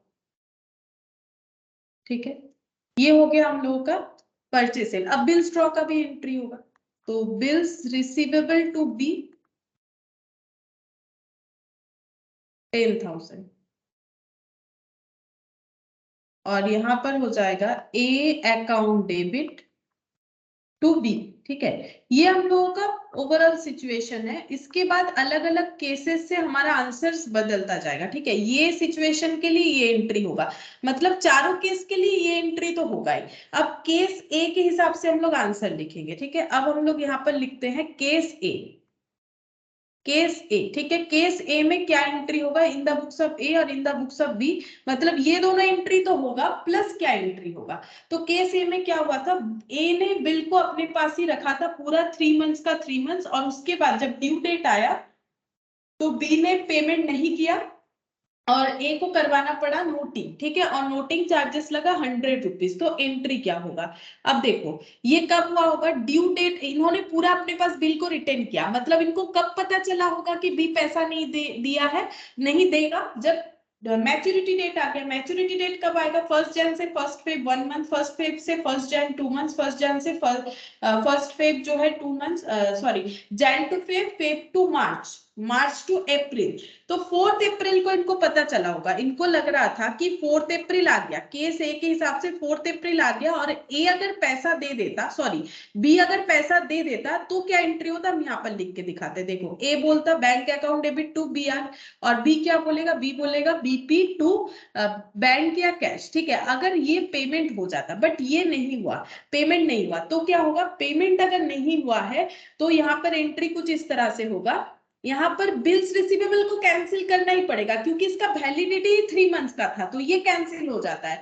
और इसका भी क्या हो जाएगा, इसका भी जो है बिल्स पेबल जो है ये कैंसिल हो जाएगा क्योंकि वैलिडिटी खत्म हो जाता है। बट ये डेबिट और ये क्रेडिट नहीं होगा, कुछ और होगा। क्या होगा, देखो यहाँ पर हम लिख के दिखाते हैं। बिल कैंसिल होगा ही होगा, पेमेंट मिला या नहीं मिला, क्योंकि बिल का वैलिडिटी खत्म। ठीक है, तो यहाँ पर क्या हो जाएगा, टू बिल्स रिसीवेबल। कौन सा वाला बिल का वैलिडिटी खत्म, 10,000 वाला बिल का वैलिडिटी खत्म।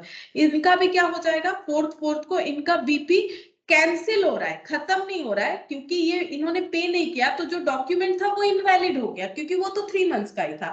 बट इनका इनवैलिड कैसे हुआ, क्योंकि इन्होंने पेमेंट नहीं किया।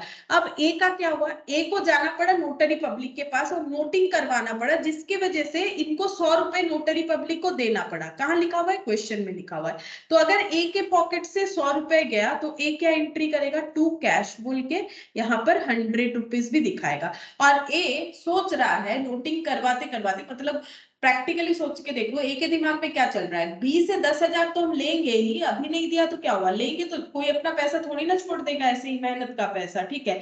तो हम ये 10,000 तो उससे रिकवर करेंगे, प्लस 100 रुपए भी उससे रिकवर करेंगे, मतलब हम बी अकाउंट को फिर से डेबिट करेंगे, बी से मुझे लेना है ये सारा पैसा, यानी 10,100 मुझे बी से लेना है। और बी क्या बोलेगा, बी बोलेगा मुझे थोड़ी ना ए ऐसे ही जाने देगा, मुझे ए को तो देना ही पड़ेगा, कितना, 10,000, और वो 100 रुपए जितना भी नोटिंग लगा होगा ना वो भी मेरे से रिकवर करेगा। तो बी क्या बोलेगा, मुझे ए को कितना देना पड़ेगा, 10,100 मुझे देना पड़ेगा। अब ये 100 को डेबिट में क्या बोल के बुक किया जाएगा, नोटिंग चार्जेस बोल के। कौन बुक करेगा, बी, क्योंकि एक्चुअली पेमेंट तो इसको ही करना चाहिए, इसके वजह से नोटिंग करवाना पड़ रहा है, लेकिन करवाने कौन जाएगा, ऑब्वियसली कोई जाना पड़ेगा, बी जाएगा नहीं जाएगा, बी के पास तो बिल रहता भी नहीं है, वो तो रहेगा ड्रॉयर के पास। तो ए को क्या करना पड़ेगा, अपने पॉकेट से 100 रुपया देना पड़ेगा, बिल्स को कैंसिल करवाना पड़ेगा, और वो ये सोचेगा कि हम ये पूरा पैसा बी से रिकवर करेंगे। और बी क्या करेगा, बी बोलेगा कि मैंने, मेरा बीपी जो है मेरा कैंसिल हुआ, पे नहीं हुआ, कैंसिल हुआ, और मुझे उसके जगह 10,100 देना पड़ेगा, क्योंकि मेरा नोटिंग चार्जेस जो है वो कितना हो रहा है, 100 रुपीज हो रहा है, ठीक है, 100 रुपीज हो रहा है। आप देखो ये लाइन का मतलब समझ में आ जाएगा, the drawer's account is always debited with the total amount that the amount of dishonour bill plus amount of noting charges. ये देखो ड्रॉयर का अकाउंट क्या हो जाएगा, ड्रॉयर का अकाउंट हम लोगों को डेबिट करना पड़ रहा है कितने से, 10,000 और 100, 10,100 रुपए से करना पड़ेगा। और यहाँ पर देखो drawee's account is always credited, drawee का अकाउंट कैसे क्रेडिट होगा, with the total amount that is amount of bill dishonoured plus noting charges, इनका भी वैसे ही होगा, ठीक है। ड्रॉई का अमाउंट उस तरह से क्रेडिट किया जाएगा टोटल अमाउंट से, ठीक है, टोटल अमाउंट से, वही वाला पॉइंट वहां पर बोला गया था। अच्छा, अब ये हम लोग का केस ए का आंसर हो गया। अब हम लोग केस बी का आंसर करेंगे। जब हम लोग केस बी करेंगे तो ये दो एंट्री रहेगा प्लस एडिशनल। अब क्या बोल रहा है, when A got discounted the bill with his bank, A ने ये बिल डिस्काउंट करवा लिया था, मतलब ए ने पहले बिल ड्रॉ किया, पहले प्रोडक्ट बेचा बी को, बी ने परचेज किया, ए ने बिल्स ड्रॉ किया, बी ने एक्सेप्ट किया। अब ए जा रहा है बिल को डिस्काउंट करवाने बैंक में, कब, 4 फेब को। तो पहला एंट्री केस बी में मतलब थर्ड एंट्री बेसिकली, ठीक है। बाकी ये दो एंट्री होगा, उसके साथ ये वाला होगा, हम इसको रिपीट नहीं कर रहे, मतलब दोबारा नहीं लिख रहे, ठीक है। ये हर केस में होगा, फॉर ऑल केसेस, यहां पर लिख देते हैं, ये देखो फॉर ऑल केसेस, ये दो एंट्री, ठीक है। अब यहाँ पर हो रहा है बिल डिस्काउंट, अगर ए जा रहा है बिल को डिस्काउंट करवाने के लिए तो फिर क्या एंट्री हो जाएगा, बिल को डिस्काउंट करवाने का एंट्री होगा बैंक अकाउंट डेबिट, बैंक से पैसा लेके आएगा, ठीक है, डिस्काउंट चार्जेस पे करेगा, और 2 यहाँ पर बिल्स रिसीवेबल। लेकिन इसके वजह से बी के बुक्स में कोई भी एंट्री नहीं होगा, क्योंकि बिल डिस्काउंट करवाने से जो ड्रॉयर है, सॉरी जो ड्रॉई है उसका कोई भी इंपैक्ट नहीं आएगा, ठीक है, जो ड्रॉई है उसका कोई भी इंपैक्ट नहीं आएगा, जो ड्रॉयर है उसका जरूर इंपैक्ट आएगा, उसके पास से उसका बिल्स रिसीवेबल चला जाएगा। अच्छा, अब यहाँ पर देखते हैं कितना अमाउंट आएगा, 10,000 का बिल था, 15% डिस्काउंट करवाया गया है, वो भी 4th फेब को, ठीक है। तो कब मैच्योर होने वाला था बिल, 4 अप्रैल को। 4th फेब को अगर डिस्काउंट करवाया जाता है तो कितने दिन पहले करवाया जाता है, 4th फेब टू 4th मार्च 1 मंथ, 4th मार्च से 4th अप्रैल 2 मंथ्स, 2 मंथ्स पहले जो है डिस्काउंट करवा दिया गया। तो 10,000 इंटू 15% इंटू 2/12, तो कितना हो जाएगा, चेक करके देखते हैं।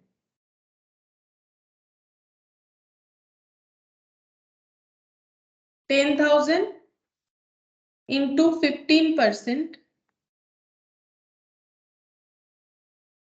इंटू 2 डिवाइडेड बाई 12, तो ये आ रहा है 250, ठीक है। तो 250 रुपीज का डिस्काउंट हो रहा है, 10,000 का बिल कहाँ जा रहा है, बैंक के पास जा रहा है, माइनस 250, सॉरी माइनस 10,000 करने से पता चल जाएगा कितना हो रहा है, 9750। तो ए को बैंक ने 9750 दिया डिस्काउंट करवाने के बाद, ठीक है। अब क्या हो रहा है, अब यहाँ पर बोल रहा है कि the bank paid noting charges. अब देखो नोटिंग चार्जेस का बात तब आएगा अगर बी डिसऑनर हुआ होगा, तो ऑब्वियसली बी डिसऑनर हुआ है, बी डिसऑनर होने पे क्या होगा, बैंक को नोटिंग करवाने के लिए जाना पड़ेगा, क्योंकि इस मोमेंट में होल्डर ऑफ द बिल कौन है, बैंक है, ठीक है, holder of the bill bank है, तो बैंक को जाने पड़ेगा बिल को डिस्चार्ज कर सॉरी नोटिंग करवाने के लिए, ठीक है। और बैंक क्या बोलेगा, हम ये पूरा पैसा किससे रिकवर करेंगे, बी से रिकवर करेंगे, ठीक है। तो ये देखो कैसे होगा, 4 अप्रैल को अगर कोई एंट्री होगा, 4 अप्रैल को अगर कोई एंट्री होगा तो यहाँ पर कैसे होगा, देखो पहले बैंक क्या करेगा, बैंक के पास एक ऐसा बिल है जिसका पेमेंट बी से मिलना था बैंक को, बट बैंक ने बी ने वो पेमेंट नहीं किया, तो बैंक चला जाएगा नोटिंग करवाने के लिए, ठीक है, कहां पर, नोटरी पब्लिक के पास। नोटिंग करवा के आके वो किसे इन्फॉर्म करेगा पता है, ए को करेगा पहले, क्यों, क्योंकि ए ही गया था उसके पास, वो ए को इन्फॉर्म करके बोलेगा कि आपका बिल डिसऑनर हुआ है, तो मुझे नहीं पता कि आप बी ने आपको क्यों पैसा नहीं दिया, लेकिन मुझे मेरा पैसा चाहिए, क्योंकि बैंक किसी को ऐसे फ्री में जाने नहीं देगा। बैंक ये नहीं बोलेगा कि ठीक है आप बी से रिकवर करके मुझे दे दीजिएगा, नहीं चलेगा। बैंक बोलेगा मुझे 4 तारीख को पैसा चाहिए था, मुझे 4 तारीख को पैसा चाहिए बस, ठीक है, मुझे मेरा 10,000 चाहिए, बी नहीं दिया है तो आप दीजिए, क्योंकि आपने वो बिल लाया था, हम आपको जानते हैं, आपको देना पड़ेगा। तो ए को क्या करना पड़ेगा पता है, ए को पेमेंट करना पड़ेगा, किसको, बैंक को। कितना पेमेंट करना पड़ेगा, बैंक बोलेगा मुझे 10,000 मिलने वाला था, वो तो नहीं मिला, ऊपर से 100 रुपए मेरे पॉकेट से गए डिस्काउंट के, तो मुझे 10,100 रुपए देना पड़ेगा। कौन देगा, ए देगा, ठीक है। तो ए क्या बोलेगा, ठीक है बैंक तो मुझे जाने नहीं देगा, बैंक को मुझे 10,100 रुपए देने ही पड़ेंगे, लेकिन मैं बी को जाने नहीं दूंगा, मैं बी से ये वाला पैसा रिकवर करूंगा। तो फिर एंट्री क्या हो जाएगा, किसी से पैसा मिलने से डेबिट किया जाता है, बी को 10,100 रुपए से डेबिट किया जाएगा ए के तरफ से। ए बोलेगा हम बी से 10,100 लेंगे, अभी फिलहाल हम बैंक को पेमेंट कर देते हैं, ठीक है। और बी अपना क्या एंट्री करेगा, बी को पता है उसने पैसा नहीं दिया, उसको भी पता है, वो बोलेगा मेरा ये वाला बीपी इनवैलिड हो गया, कितने का था, 10,000, और मुझे ये क्या करना पड़ेगा, 10,000 नहीं, मुझे अब 10,100 का पे बिल हो गया, क्यों, बैंक मेरे से नोटिंग चार्जेस लेगा, क्योंकि जब बिल एंडोर्स हुआ, मतलब बिल जब बैंक में डिस्काउंट हुआ है, तब जरूर ए ने बी को बता दिया होगा पेमेंट किसको करना है, बैंक को करना है। अब ए ये भी बता रहा है कि बैंक गया था नोटिंग करवा लिया, इसीलिए मैंने और बैंक का क्लियर कर दिया पेमेंट, लेकिन तुम मुझे पेमेंट कर देना, ठीक है। तो बी बोलेगा नोटिंग चार्जेस मेरे लिए और भी खर्चा बढ़ा रहा है, तो नोटिंग चार्जेस हो गया डेबिट 100 रुपीज, ठीक है। और बी किसको देगा, ए को देगा, बैंक को नहीं, क्यों, क्योंकि बैंक जो है वो उसी डेट पे सेटल करेगा, चाहे बी पैसा दे देता तो अच्छा बात था, बी ने नहीं दिया तो ए से लेके ही मानेगा, तो ए बोलेगा मुझे पैसा दो तुम, ठीक है। तो बी क्या करेगा, बी बोलेगा ठीक है मुझे ए को 10,100 रुपए देने पड़ेंगे, ठीक है, मुझे 10,100 रुपए देने पड़ेंगे। तो ये इस तरह से एंट्री होगा यहाँ पर, अगर ये वाला केस होता है। अब हम लोग चलते हैं केस सी। केस सी में क्या एंट्री होगा, अगर केस सी हम लोग करते तो उसमें भी हमारा फर्स्ट 2 एंट्री जो है वो एज इट इज रहेगा, पहला 2 एंट्री जो है वो एज इट इज रहेगा। उसके बाद हम लोग ये वाला देखते हैं क्या बोला है यहाँ पर, देखो when A endorses the bill 1 month after the acceptance in favor of his creditor C in settlement of his debt for 10,000 and C paid the noting charges 100 rupees। अब क्या हुआ देखो यहाँ पर केस, ए ने बी को प्रोडक्ट बेचा, B ने ए से परचेस किया क्रेडिट में, ए ने बिल ड्रॉ किया, बी ने बिल एक्सेप्ट किया। अब ए ने बिल एंडोर्स कर दिया सी को, और क्यों किया, ताकि उसका जो डेट है 10,000 का वो सेटल हो जाए। मतलब ए के बुक्स में क्या एंट्री होगा, पहला एंट्री ए के बुक्स में होगा, ये अपना क्रेडिटर को सेटल करना चाहता है, तो क्रेडिटर को कैसे सेटल किया जाएगा, फर्स्ट यहाँ पर देखते हैं डेट कौन सा दिया है सेटलमेंट का। मैंने endorse the bill 1 month after जो है एंडोर्स किया है, 1 जैन के बाद 1 फेब को, इसका मतलब एंडोर्स किया होगा, 1 फेब को ए ने बिल एंडोर्स किया होगा, तो इसके पास से बिल्स रिसीवेबल चला जाएगा, ठीक है। बिल्स रिसीवेबल कितने का था, 10,000 का था, ठीक है। और सी के साथ सेटलमेंट के लिए ये किया जा रहा है, अच्छा ये ना 10,200 करेंगे हम एक बार, ये वाला थोड़ा सा चेंज कर दो, settlement of his date 10,200 settle हो जाएगा सी के साथ जो लाइबिलिटी जनरेट था वो सेटल हो जाएगा, मतलब सी जो है वो 200 का डिस्काउंट दे रहा है, ठीक है। सी बोल रहा है ठीक है हम 10,000 से ही मान ले, हम तुम्हें डिस्काउंट दे रहे हैं, तो सी से डिस्काउंट मिला, टू डिस्काउंट कितना 200, और सी से डेब्ट सेटल हो गया, तो सी अकाउंट क्या हो जाएगा, डेबिट 10,200, ठीक है।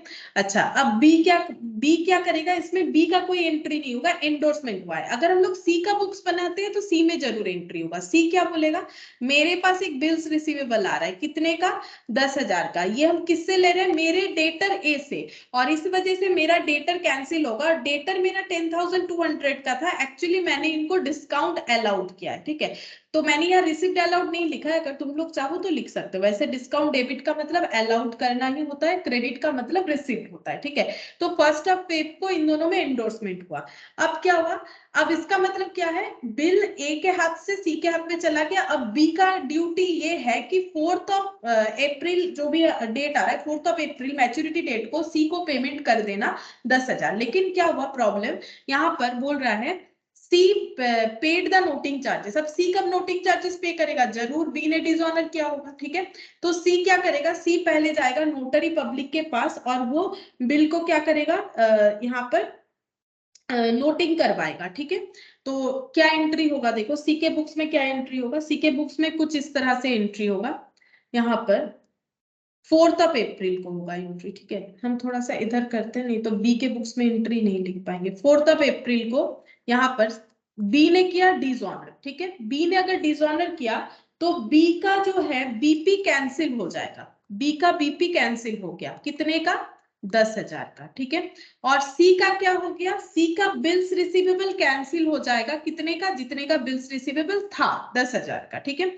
सी को करवाना पड़ेगा नोटिंग, और नोटिंग का पेमेंट हो रहा है सी के पास से 100 रुपए का, ठीक है। अब सी क्या सोच रहा है, सी सोच रहा है हम ए से 10,000 लेंगे, क्योंकि मुझे तो बी का आता पता नहीं पता, बी से हम क्यों उलझे, मुझे तो ए से लेना था। ए ने बोला हम पैसा नहीं देंगे, एक बिल्स दे रहे हैं, लेकिन मैंने सोचा ठीक है कोई बात नहीं, बिल्स ले लेंगे और उसके बाद जो पार्टी को पेमेंट करना है वो कर देगा। लेकिन प्रॉब्लम क्या हुआ कि ये डिसऑनर हो रहा है, तो हम किससे मांगे, हम ए से मांगेंगे। हम अभी नोटिंग करवा लेते, क्योंकि नोटिंग करवाना मेरा ड्यूटी है, क्योंकि हम होल्डर ऑफ द बिल है। तो सी सोच रहा है हम ए से 10,000 लेंगे, प्लस नोटिंग वाला पैसा भी ए से ही लेंगे, और जो डिस्काउंट दिए थे ना 200 रुपए का, वो और नहीं देंगे, क्योंकि टाइम पे पेमेंट नहीं करने पे ना डिस्काउंट भी रिवर्स हो जाता है। तो यहाँ पर क्या हो जाएगा, हम बोलेंगे मैंने जो डिस्काउंट का लॉस बियर किया था वो हम रिवर्स कर देंगे, तो यहाँ पर डिस्काउंट रिवर्स हो जाएगा 200, ठीक है। और ए को फिर कितने से डेबिट किया जाएगा, ए अकाउंट डेबिट हो जाएगा 10,300 से, ठीक है। यहाँ पर ये वाला केस जनरेट होगा। और बी का क्या होगा, बी बोलेगा मेरा बिल्स पेबल कैंसिल, मुझे नोटिंग चार्जेस भी देना पड़ेगा, क्योंकि मैंने डिसऑनर किया है तो किसी ने तो नोटिंग चार्जेस दिया होगा जो होल्डर था, तो सी ने दिया है, कितना दिया है इसको पता चल जाएगा, 100 रुपए दिया है। अब बी सोच रहा है ये सारा पैसा मुझे किसको देना पड़ेगा, ए को, ठीक है। क्योंकि अभी ये बिल तो इनके पास से कैंसिल हो गया, तो देना किसको है, ए को। क्यों देना पड़ेगा पता है, लॉजिक सोचो। जब सी का डिसऑनर होगा, वो जाएगा नोटरी पब्लिक के पास, वो पैसा निकाला अपना पॉकेट से 100 रुपया, बिल को कैंसिल करवाया, और वो किसको याद करना होगा, ए को, क्योंकि बिल उसने किससे लिया था, ए से लिया था। तो बोल रहे हम ए को इन्फॉर्म करते हैं कि ये कंडीशन आया, ठीक है। तो ए को इन्फॉर्म करते ही ए क्या बोलेगा, ए बोलेगा ठीक है हम आपका पेमेंट कर देते हैं, हम आपका पेमेंट कर देते हैं। और ए अपने मन में ये सोच रहा होगा कि ये सारा पैसा बी से रिकवर करेंगे, ठीक है। और बी को पता है कि सारा पैसा ए को देना है।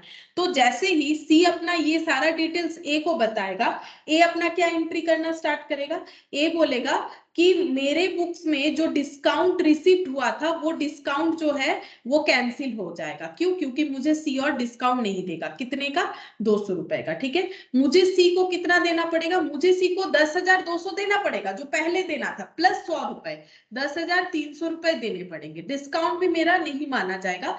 ये सब किसके लिए हुआ, बी के लिए हुआ। हम बी से पैसा रिकवर करेंगे, लेकिन बी से कितना रिकवर कर सकते हैं, 10,000 जो मिलने वाला था, वोटिंग चार्जेस 10,000 100 रुपए, तो टोटल 10,300 इस तरह से काउंट होता है। और बी का देखो, बी क्या बोलेगा, मुझे ए को देना है, जो भी पेमेंट मुझे देना है ए को देना है। मुझे ए को कितना देना है, 10,100 रुपए। मुझे ए को 10,100 रुपए देना पड़ेगा। 10,000 जो ए को मिलना ही चाहिए था, प्लस नोटिंग चार्जेस जो मेरे वजह से सी ने पे किया, सी ने ए से रिकवर किया, तो ए बी से ही रिकवर करेगा, क्योंकि रिकवरी किससे होता है, जो रेस्पॉन्सिबल होता है उससे रिकवरी होता है। रेस्पॉन्सिबल फॉर डिसऑनर, उससे रिकवरी होता है। ठीक है, तो ये हम लोग का हो गया केस नंबर सी। अब केस नंबर यहाँ पर डी, ये वाला देखते हैं। केस नंबर डी में क्या होगा।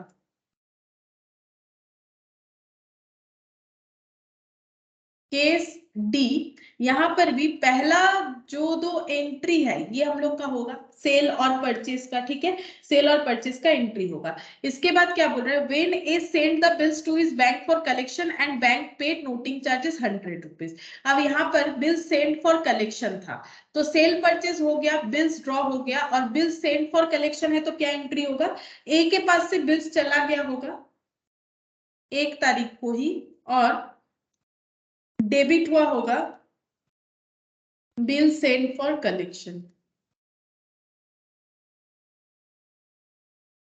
10,000। ठीक है, बी का इसका कोई एंट्री नहीं होगा। अब 4 अप्रैल को जब बी को पेमेंट करना था तब बी ने नहीं किया, तो बी बोलेगा मेरा बीपी कैंसिल हो गया है, लेकिन मेरा बीपी जो है वो मैंने पे नहीं किया है, ऊपर से मुझे नोटिंग चार्जेस देना पड़ेगा। जो किसने दिया होगा, बैंक ने, और बैंक किसको इन्फॉर्म किया होगा, ए को, कि मैंने नोटिंग चार्जेस दिया 100 रुपए, मुझे 100 रुपए दे दीजिएगा, प्लस 10,000 वाला भी मुझे पेमेंट चाहिए। तो यहाँ पर ए हो जाएगा। ठीक है, क्योंकि बी ए को पे करेगा, तो 10,100। और यहाँ पर क्या हो जाएगा, B account debit, bill send for collection debit था। ठीक है, यहाँ पर हो जाएगा bill send for collection cancel हो जाएगा, to bills send for collection. Normally पैसा मिल जाने पे कैंसिल हो जाता है, cash to bill send for collection होता है, लेकिन यहाँ पर क्या हुआ, bill send for collection cancel तो हुआ, बट जिसको पे करना था उसने पे नहीं किया, ऊपर से ए को बैंक को देना पड़ा 100 रुपए। ठीक है, bank actually bill send for collection में क्या होता है, बैंक सिर्फ पार्टी के बिहाफ में पैसा को कलेक्ट करता है, उसके बदले कमीशन लेता है, बट इस क्वेश्चन में कमीशन नहीं था, तो ए ने रेस्पॉन्सिबिलिटी दिया था बैंक को पैसा कलेक्ट करने का, बट जो है बी ने डिसऑनर कर दिया, तो पैसा नहीं मिला। बट नोटिंग उसी को करवाना पड़ेगा जो होल्डर होता है बिल का, तो बैंक गया, नोटिंग करवाया। नोटिंग करवाने के बाद ए को इन्फॉर्म किया, तो ए को बोला कि मुझे 100 रुपए दे दीजिएगा, मेरे पॉकेट से 100 रुपए गया है। तो बैंक बोला ठीक है, तो ए बोला ठीक है हम आपको 100 रुपए दे देते हैं, और ए ने सोचा दिमाग में कि ये पैसा मुझे बी से रिकवर करना है, प्लस मेरा 10,000 जो मैंने उसको सेल किया था 10,000 का, वो भी मुझे रिकवर करना है, यानी बी को हम 10,100 रुपए से डेबिट करेंगे। ठीक है, मुझे बी से 10,100 रुपए लेना है, 10,000 बिल का और 100 रुपए नोटिंग चार्जेस का। बी क्या बोलेगा, मेरा बिल्स पेबल कैंसिल हुआ, बट मैंने पेमेंट नहीं किया, यहाँ पर मैंने डिसऑनर किया, तो मेरा बिल्स पेबल पुराना वाला कैंसिल होता है, बट नया लायबिलिटी ए के टुवर्ड्स मेरा 10,100 जनरेट होता है। ठीक है, अच्छा, यहाँ पर हुआ हम लोग का ये वाला पॉइंट कंप्लीट। अच्छा, ये देखो यहाँ पर हम लोगों ने 4 पॉइंट ही कर लिया, और एक हम लोग जो है क्वेश्चन कर सकते, छोटा सा एक क्वेश्चन कर सकते थे।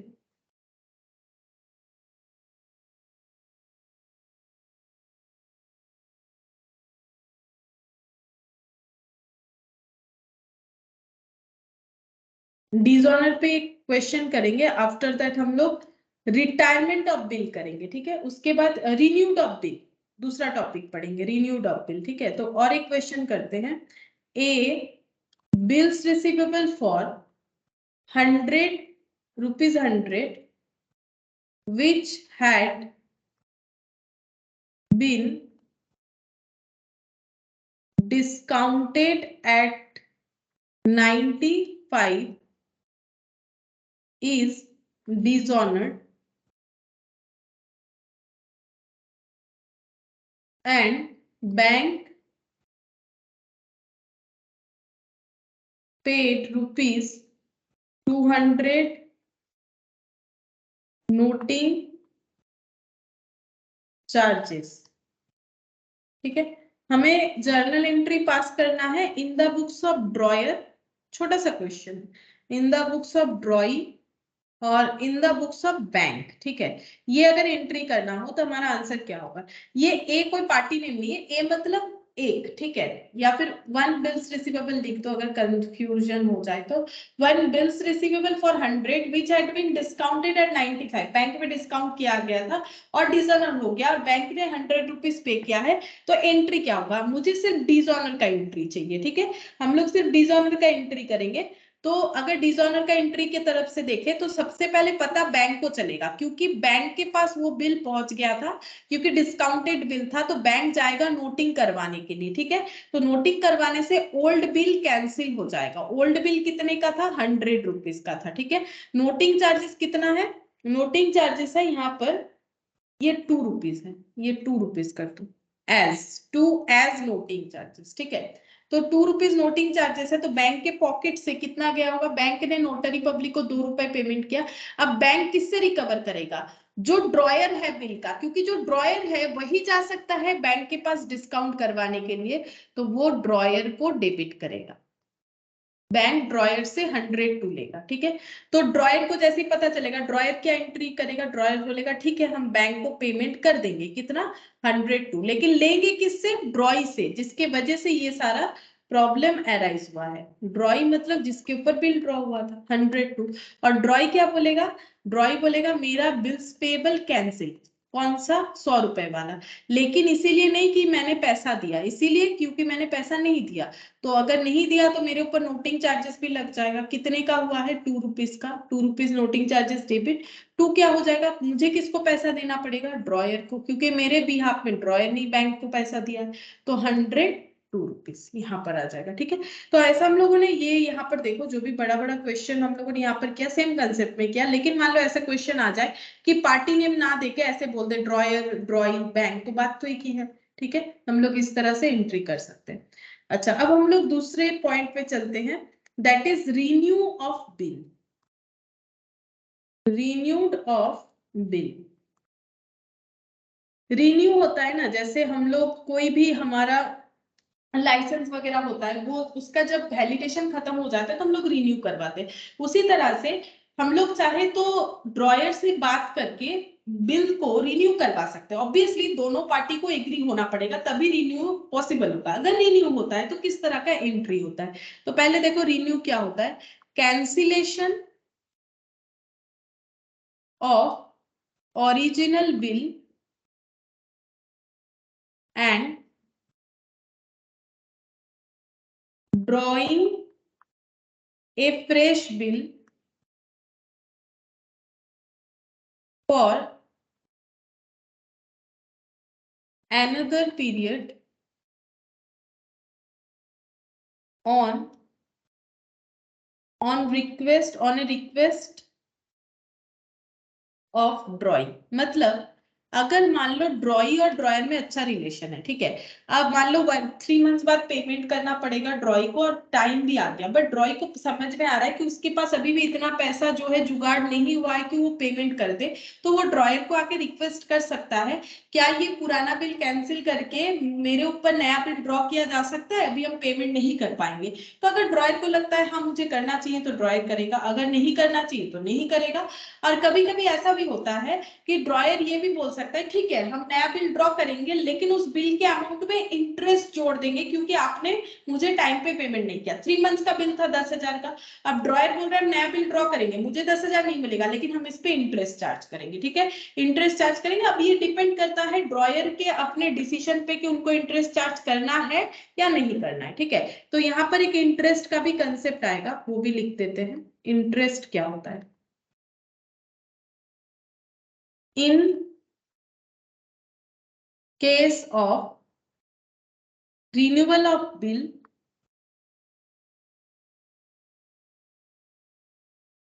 the interest for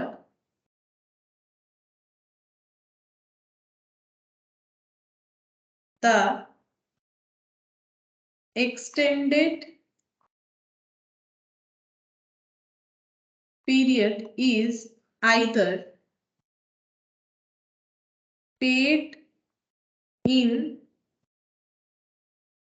cash or is included in the amount of the new bill. मतलब कैसे होता है, ये जो इंटरेस्ट का अमाउंट है वो ड्रॉयर जैसे चाहे वो रिकवर कर सकता है। वो इंटरेस्ट पहला बात है चार्ज कर भी सकता है, नहीं भी कर सकता है, वो उसके ऊपर डिपेंड करता है। अगर चार्ज कर रहा है तो ऐसा कर सकता है, मान लो 10,000 वाले बिल पे 500 रुपए इंटरेस्ट चार्ज किया और बोला 500 अभी दे दो, 10,000 का नया बिल ड्रॉ कर देते हैं, ये कर सकता है। या फिर ऐसा कर सकता है कि बिल ही 10,500 का बना दिया, वही मैंने लिखा है देखो, in case of renewal of bill the interest for the extended period is either paid in cash, cash में मांगा जा सकता है, और is included in the amount of the new bill, या फिर जो नया बिल रिन्यू हो रहा है उसके अमाउंट में एड ऑन किया जा सकता है। ठीक है, अब देखो यहाँ पर हम लोग एक क्वेश्चन करके देखते हैं, इस पॉइंट पे हम लोग एक क्वेश्चन लेते हैं।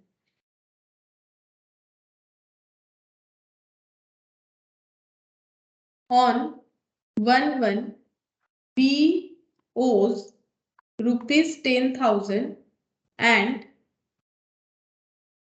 accept a 3-month bill for the amount. On date of maturity,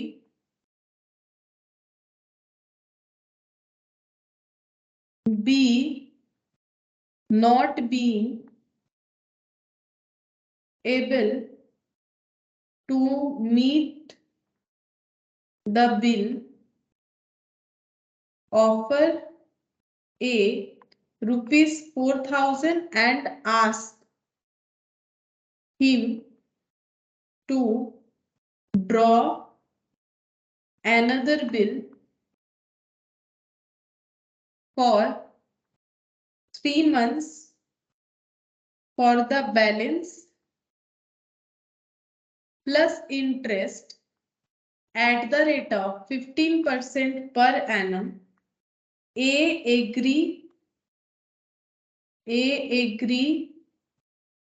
agrees to this proposal.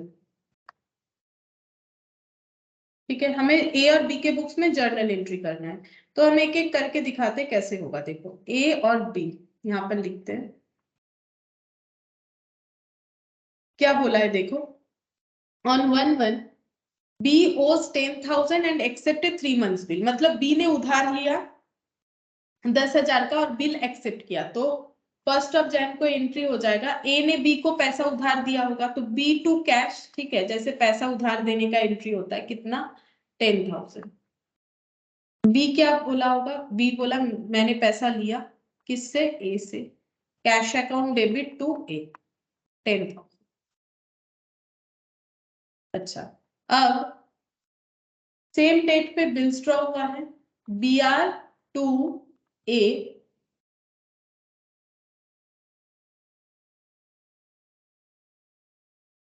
Sorry B R to B, मैंने ये लिख दिया कलर, यहाँ पर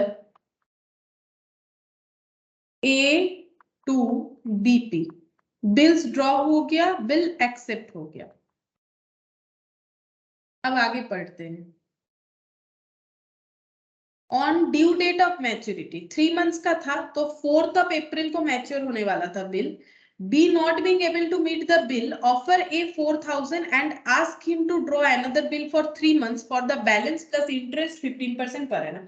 B गया मैच्योरिटी डेट पे 4,000 रुपए लेके और A को बोला कि ये 4,000 रख लो, हम 10,000 नहीं दे सकते अभी, और जितना बाकी अमाउंट है यानी 6,000 इस पे बिल ड्रॉ कर दो प्लस इंटरेस्ट लगा दो 15% पर एनम। ए एग्री हो गया।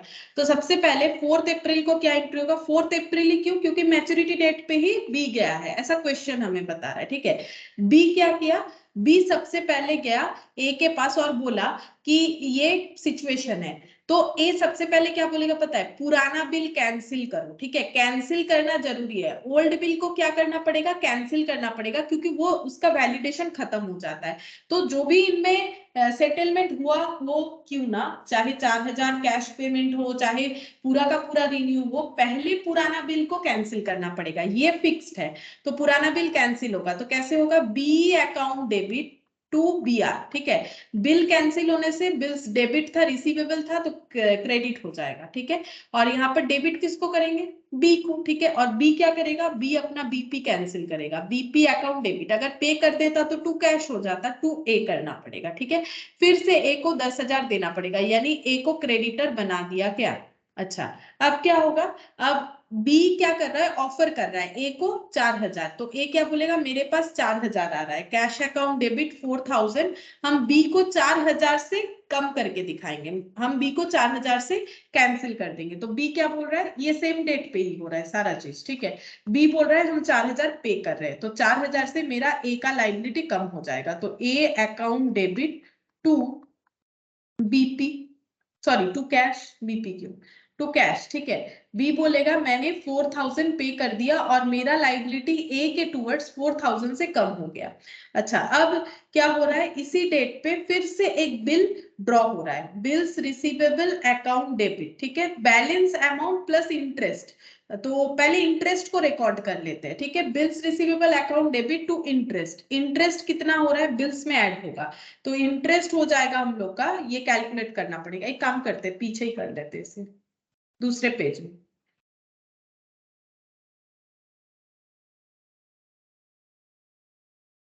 A B 4th of April, ठीक है। तो क्या होगा, बिल्स बनेगा, ठीक है, बिल्स बनेगा। ये देखो, हम लोग इस एंट्री को दो पार्ट में भी कर सकते हैं, एक पार्ट में भी कर सकते हैं, हम दिखाते हैं।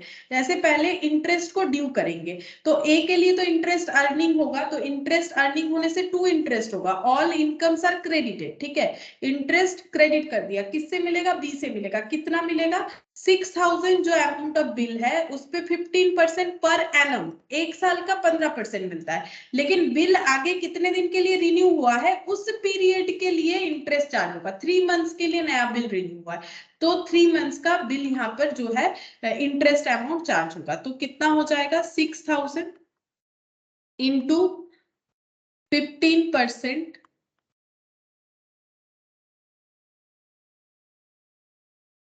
इंटू 3 डिवाइडेड बाई 12, तो ये वैल्यू हो रहा है 225, ठीक है।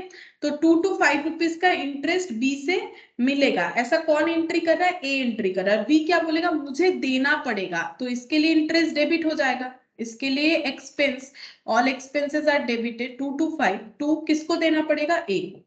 अब ये इंटरेस्ट कैसे लिया जाएगा, बिल के साथ लिया जाएगा, तो जो नया बिल ड्रॉ हो रहा है वो कितने का होगा, bills receivable account debit 6,000 amount जो नहीं पे हुआ, प्लस ये वाला इंटरेस्ट, क्योंकि ऐसा ही इनमें एग्रीमेंट हुआ था, तो यहाँ पर ये दोनों को ऐड कर देते हैं, ठीक है। तो ये हो गया 6,225 और ये टू क्या हो जाएगा, बी, ठीक है, टू बी अकाउंट हो जाएगा। 6,225 जैसे बिल ड्रॉ करने से एंट्री होता है, इनके लिए बीपी एक्सेप्टेंस करना पड़ेगा, ये इस बिल को एक्सेप्ट करेंगे 6,225 का, ठीक है। और डेबिट किसको करेंगे, ए को, तो ए अकाउंट डेबिट। अब देखो मैंने यहाँ पर ये इंटरेस्ट का एंट्री करके ये किया, अगर हम लोग ये नहीं करते हैं तो डायरेक्ट ये वाला एंट्री भी हम लोग कर सकते हैं, ठीक है। तो ये ऐसे हो जाएगा, तब इंटरेस्ट का रिकॉर्डिंग हम लोग नहीं दिखा पाएंगे, ठीक है। ये अगर नहीं करते हो तो डायरेक्टली भी ये वाला कर सकते हैं हम लोग, B R account debit to B बोल के यहाँ पर दिखा सकते हैं। लेकिन अच्छा होगा अगर हम लोग इंटरेस्ट का एंट्री भी स्प्लिट करके दिखाएं। अच्छा, अब नेक्स्ट हम लोग यहाँ पर और एक पॉइंट लिखते हैं, ये हम लोग का हो गया रिन्यू, ठीक है। अच्छा, अब और एक पॉइंट लिखेंगे, insolvency of the acceptor of bill, acceptor of bill, मतलब यहाँ पर क्या हुआ, बी बोल रहा है हम कुछ दिन बाद दे देंगे, अभी 4,000 दे रहे हैं, 6,000 कुछ दिन बाद इंटरेस्ट के साथ दे देंगे, लेकिन ऐसा हुआ कि बी हो गया इंसॉल्वेंट, ठीक है। तब कैसे पेमेंट पॉसिबल है, तब क्या होगा, इंसॉल्वेंट वाले से तो और पैसा रिकवर नहीं किया जा सकता, कोर्ट बोलेगा, कोर्ट के पास अगर हम लोग जाएंगे तो लॉ के हिसाब से ये होता है कि जितना भी बी का एसेट होगा वो बेच के जो भी रिकवरी होगा वो एक को मिल सकता है, जिसको बोलते हैं सेलिंग ऑफ एस्टेट, ठीक है, एस्टेट्स बेच दिया जाता है। तो ये क्या पॉइंट है, देखो, when the bill is dishonored due to insolvency of drawing or acceptor, मतलब जिसके पास भी अभी बिल है वो अगर इंसॉल्वेंट हो जाता है, आइदर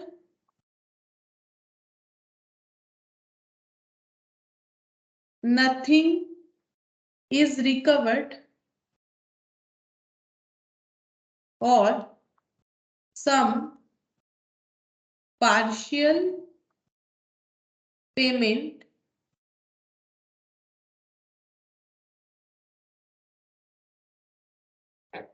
ब्रैकेट में लिखेंगे डिविडेंड, इसको डिविडेंड भी बोला जाता है, ठीक है, in full settlement of claim.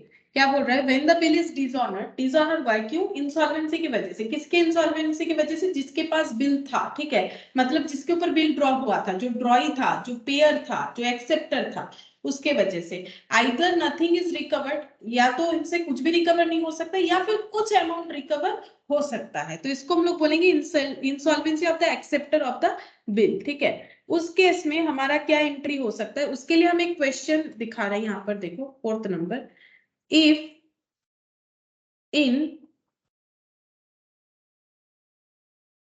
अच्छा इसके लिए ना मुझे क्वेश्चंस, अच्छा एक काम करते हैं, ये वाला जो है इसका क्वेश्चन हम लोग ये वाला जो भी हम लोगों ने किया ना, ये वाला एग्जांपल जो लिया, इसी को कंटिन्यू करके हम लोग कर सकते हैं, ठीक है।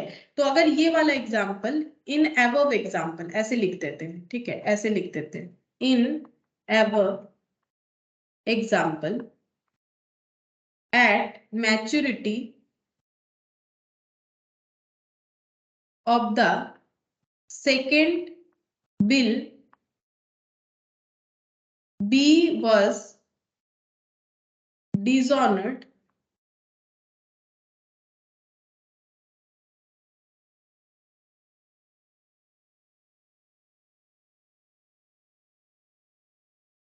due to insolvency and a dividend of 60 paisa in a rupee was received from his estate, ठीक है। ये सेम क्वेश्चन है, लेकिन इसके बाद मान लो एडिशन ये हुआ कि सेम क्वेश्चन है कि बी ने उधार लिया, ए ने उधार दिया, ए ने बिल ड्रॉ किया, बी ने बिल एक्सेप्ट किया, फिर बी ने क्या किया, बिल कैंसिल करवाया, कुछ पैसा कैश दे दिया, बाकी पैसे को जो है बाकी बिल का अमाउंट को रिन्यू करवा लिया। अब ये बिल का पेमेंट अगर बी नहीं दे पा रहा है क्योंकि वो इंसॉल्वेंट हो गया है, तो क्या होगा, ये एंट्री। अब देखो इसमें एंट्री क्या होगा, ए के बुक्स में और बी के बुक्स में, बाकी एंट्री तो वहां तक होगा ही जैसे हम लोगों ने किया है सेम। लास्ट में 2 एंट्री होगा, क्या होगा, पहला बात है कि जैसे ही बिल डिसऑनर होगा, बिल को कैंसिल करवाना पड़ेगा, ये हम बार बार बोल रहे हैं, तो बिल को कैंसिल करवाया जाएगा तो 2 बिल्स रिसीवेबल हो जाएगा। कितने का बिल कैंसिल होगा, 6225 का बिल, कितने का था, 6225 का, ये बिल कैंसिल हो जाएगा। तो बिल कैंसिल होने पे बीआर क्रेडिट हो जाएगा और पार्टी डेबिट हो जाएगा, जस्ट रिवर्स एंट्री। और बी क्या बोलेगा, बी बोलेगा BP2A, ये एंट्री हो जाएगा। अब ये रीजन क्या था डिसऑनर होने का, बी हो चुका है इंसॉल्वेंट, ठीक है, और उनके पास से क्या रिकवरी हो सकता है, डिविडेंड, ये लैंग्वेज यूज होता है, डिविडेंड ऑफ 60 पैसा इन रूपी, मतलब 1 रुपए के बदले 60 पैसा ही मिल सकता है, इससे ज्यादा नहीं। तो ए क्या एंट्री करेगा, जितना पैसा मिल रहा है उसको बैंक अकाउंट डेबिट बोल के दिखाएगा, जितना नहीं मिल रहा है उसे बैड डेब्ट बोल के दिखाएगा, जितना नहीं मिल रहा है उसे बैड डेब्ट बोल के दिखाएगा, और बी को अपने बुक से क्लोज कर देगा 6225। अब मिलेगा कितना, यहाँ पर 60%, कितना नहीं मिलेगा 40%, 60 पैसे का मतलब वही होता है, तो 6225 इंटू 60%, देखो कितना होता है, 6225 इंटू 60%, 3735, ये अमाउंट मिलेगा, कितना नहीं मिलेगा, -6225, तो 2490 नहीं मिलेगा। तो बी क्या एंट्री करेगा, बी बोलेगा हम दे सकते हैं कितना, उतना ही रिकॉर्ड कर देते हैं, हम दे सकते हैं 3735, हम जो नहीं दे सकते हैं वो मेरे लिए डेफिशिएंसी कहलाएगा, प्रॉफिट नहीं बोला जाता है। जब कोई इंसॉल्वेंट हो जाता है और इस वजह से पैसा नहीं दे पाता है तो वो कोई प्रॉफिट नहीं होता है, क्योंकि उसका जो है गुडविल पूरा बेकार हो जाता है, उसके साथ आगे कोई कॉन्ट्रैक्ट वगैरह नहीं होगा, कोई बैंक लोन नहीं देगा, तो ये कोई अच्छा बात नहीं है, ठीक है। तो इसे ये बोलेंगे डेफिशिएंसी बोल के रिकॉर्ड किया जाएगा। 2490 का डेफिशिएंसी हो गया और ए अकाउंट को ये अपने बुक से कर देंगे क्लोज, ठीक है। तो उसी क्वेश्चन को मैंने कंटिन्यू कर दिया एग्जांपल के साथ, ठीक है। अच्छा, अब यहाँ पर हमारा बिल का और एक पॉइंट बाकी है, that is retirement of bill. तो बिल हमारा कंप्लीट हो जाएगा अगर हम लोग रिटायरमेंट ऑफ बिल का टॉपिक कर लेंगे, तो बिल हमारा पूरा बिल्स ऑफ एक्सचेंज का जो भी कंसेप्ट है वो कंप्लीट हो जाएगा। उसके बाद हम लोग जो है कुछ इस तरह का क्वेश्चंस करके देखेंगे जहां पर मिक्स्ड अप फॉर्म में है। अभी तो मैंने लाइन बाय लाइन करवाया, लेकिन मिक्स्ड अप फॉर्म में रहेगा तो कैसे करके कर सकते वो प्रैक्टिस करेंगे। लेकिन और हमें एक टॉपिक कंप्लीट करना है इसका, that is retirement of bill. ये कंप्लीट हो जाने के बाद ही हम लोग वो क्वेश्चन ले सकते हैं, और एकोमोडेशन बिल भी है, उसके बाद ही हम लोग करेंगे, ठीक है। फिर आज इतना ही करते हैं।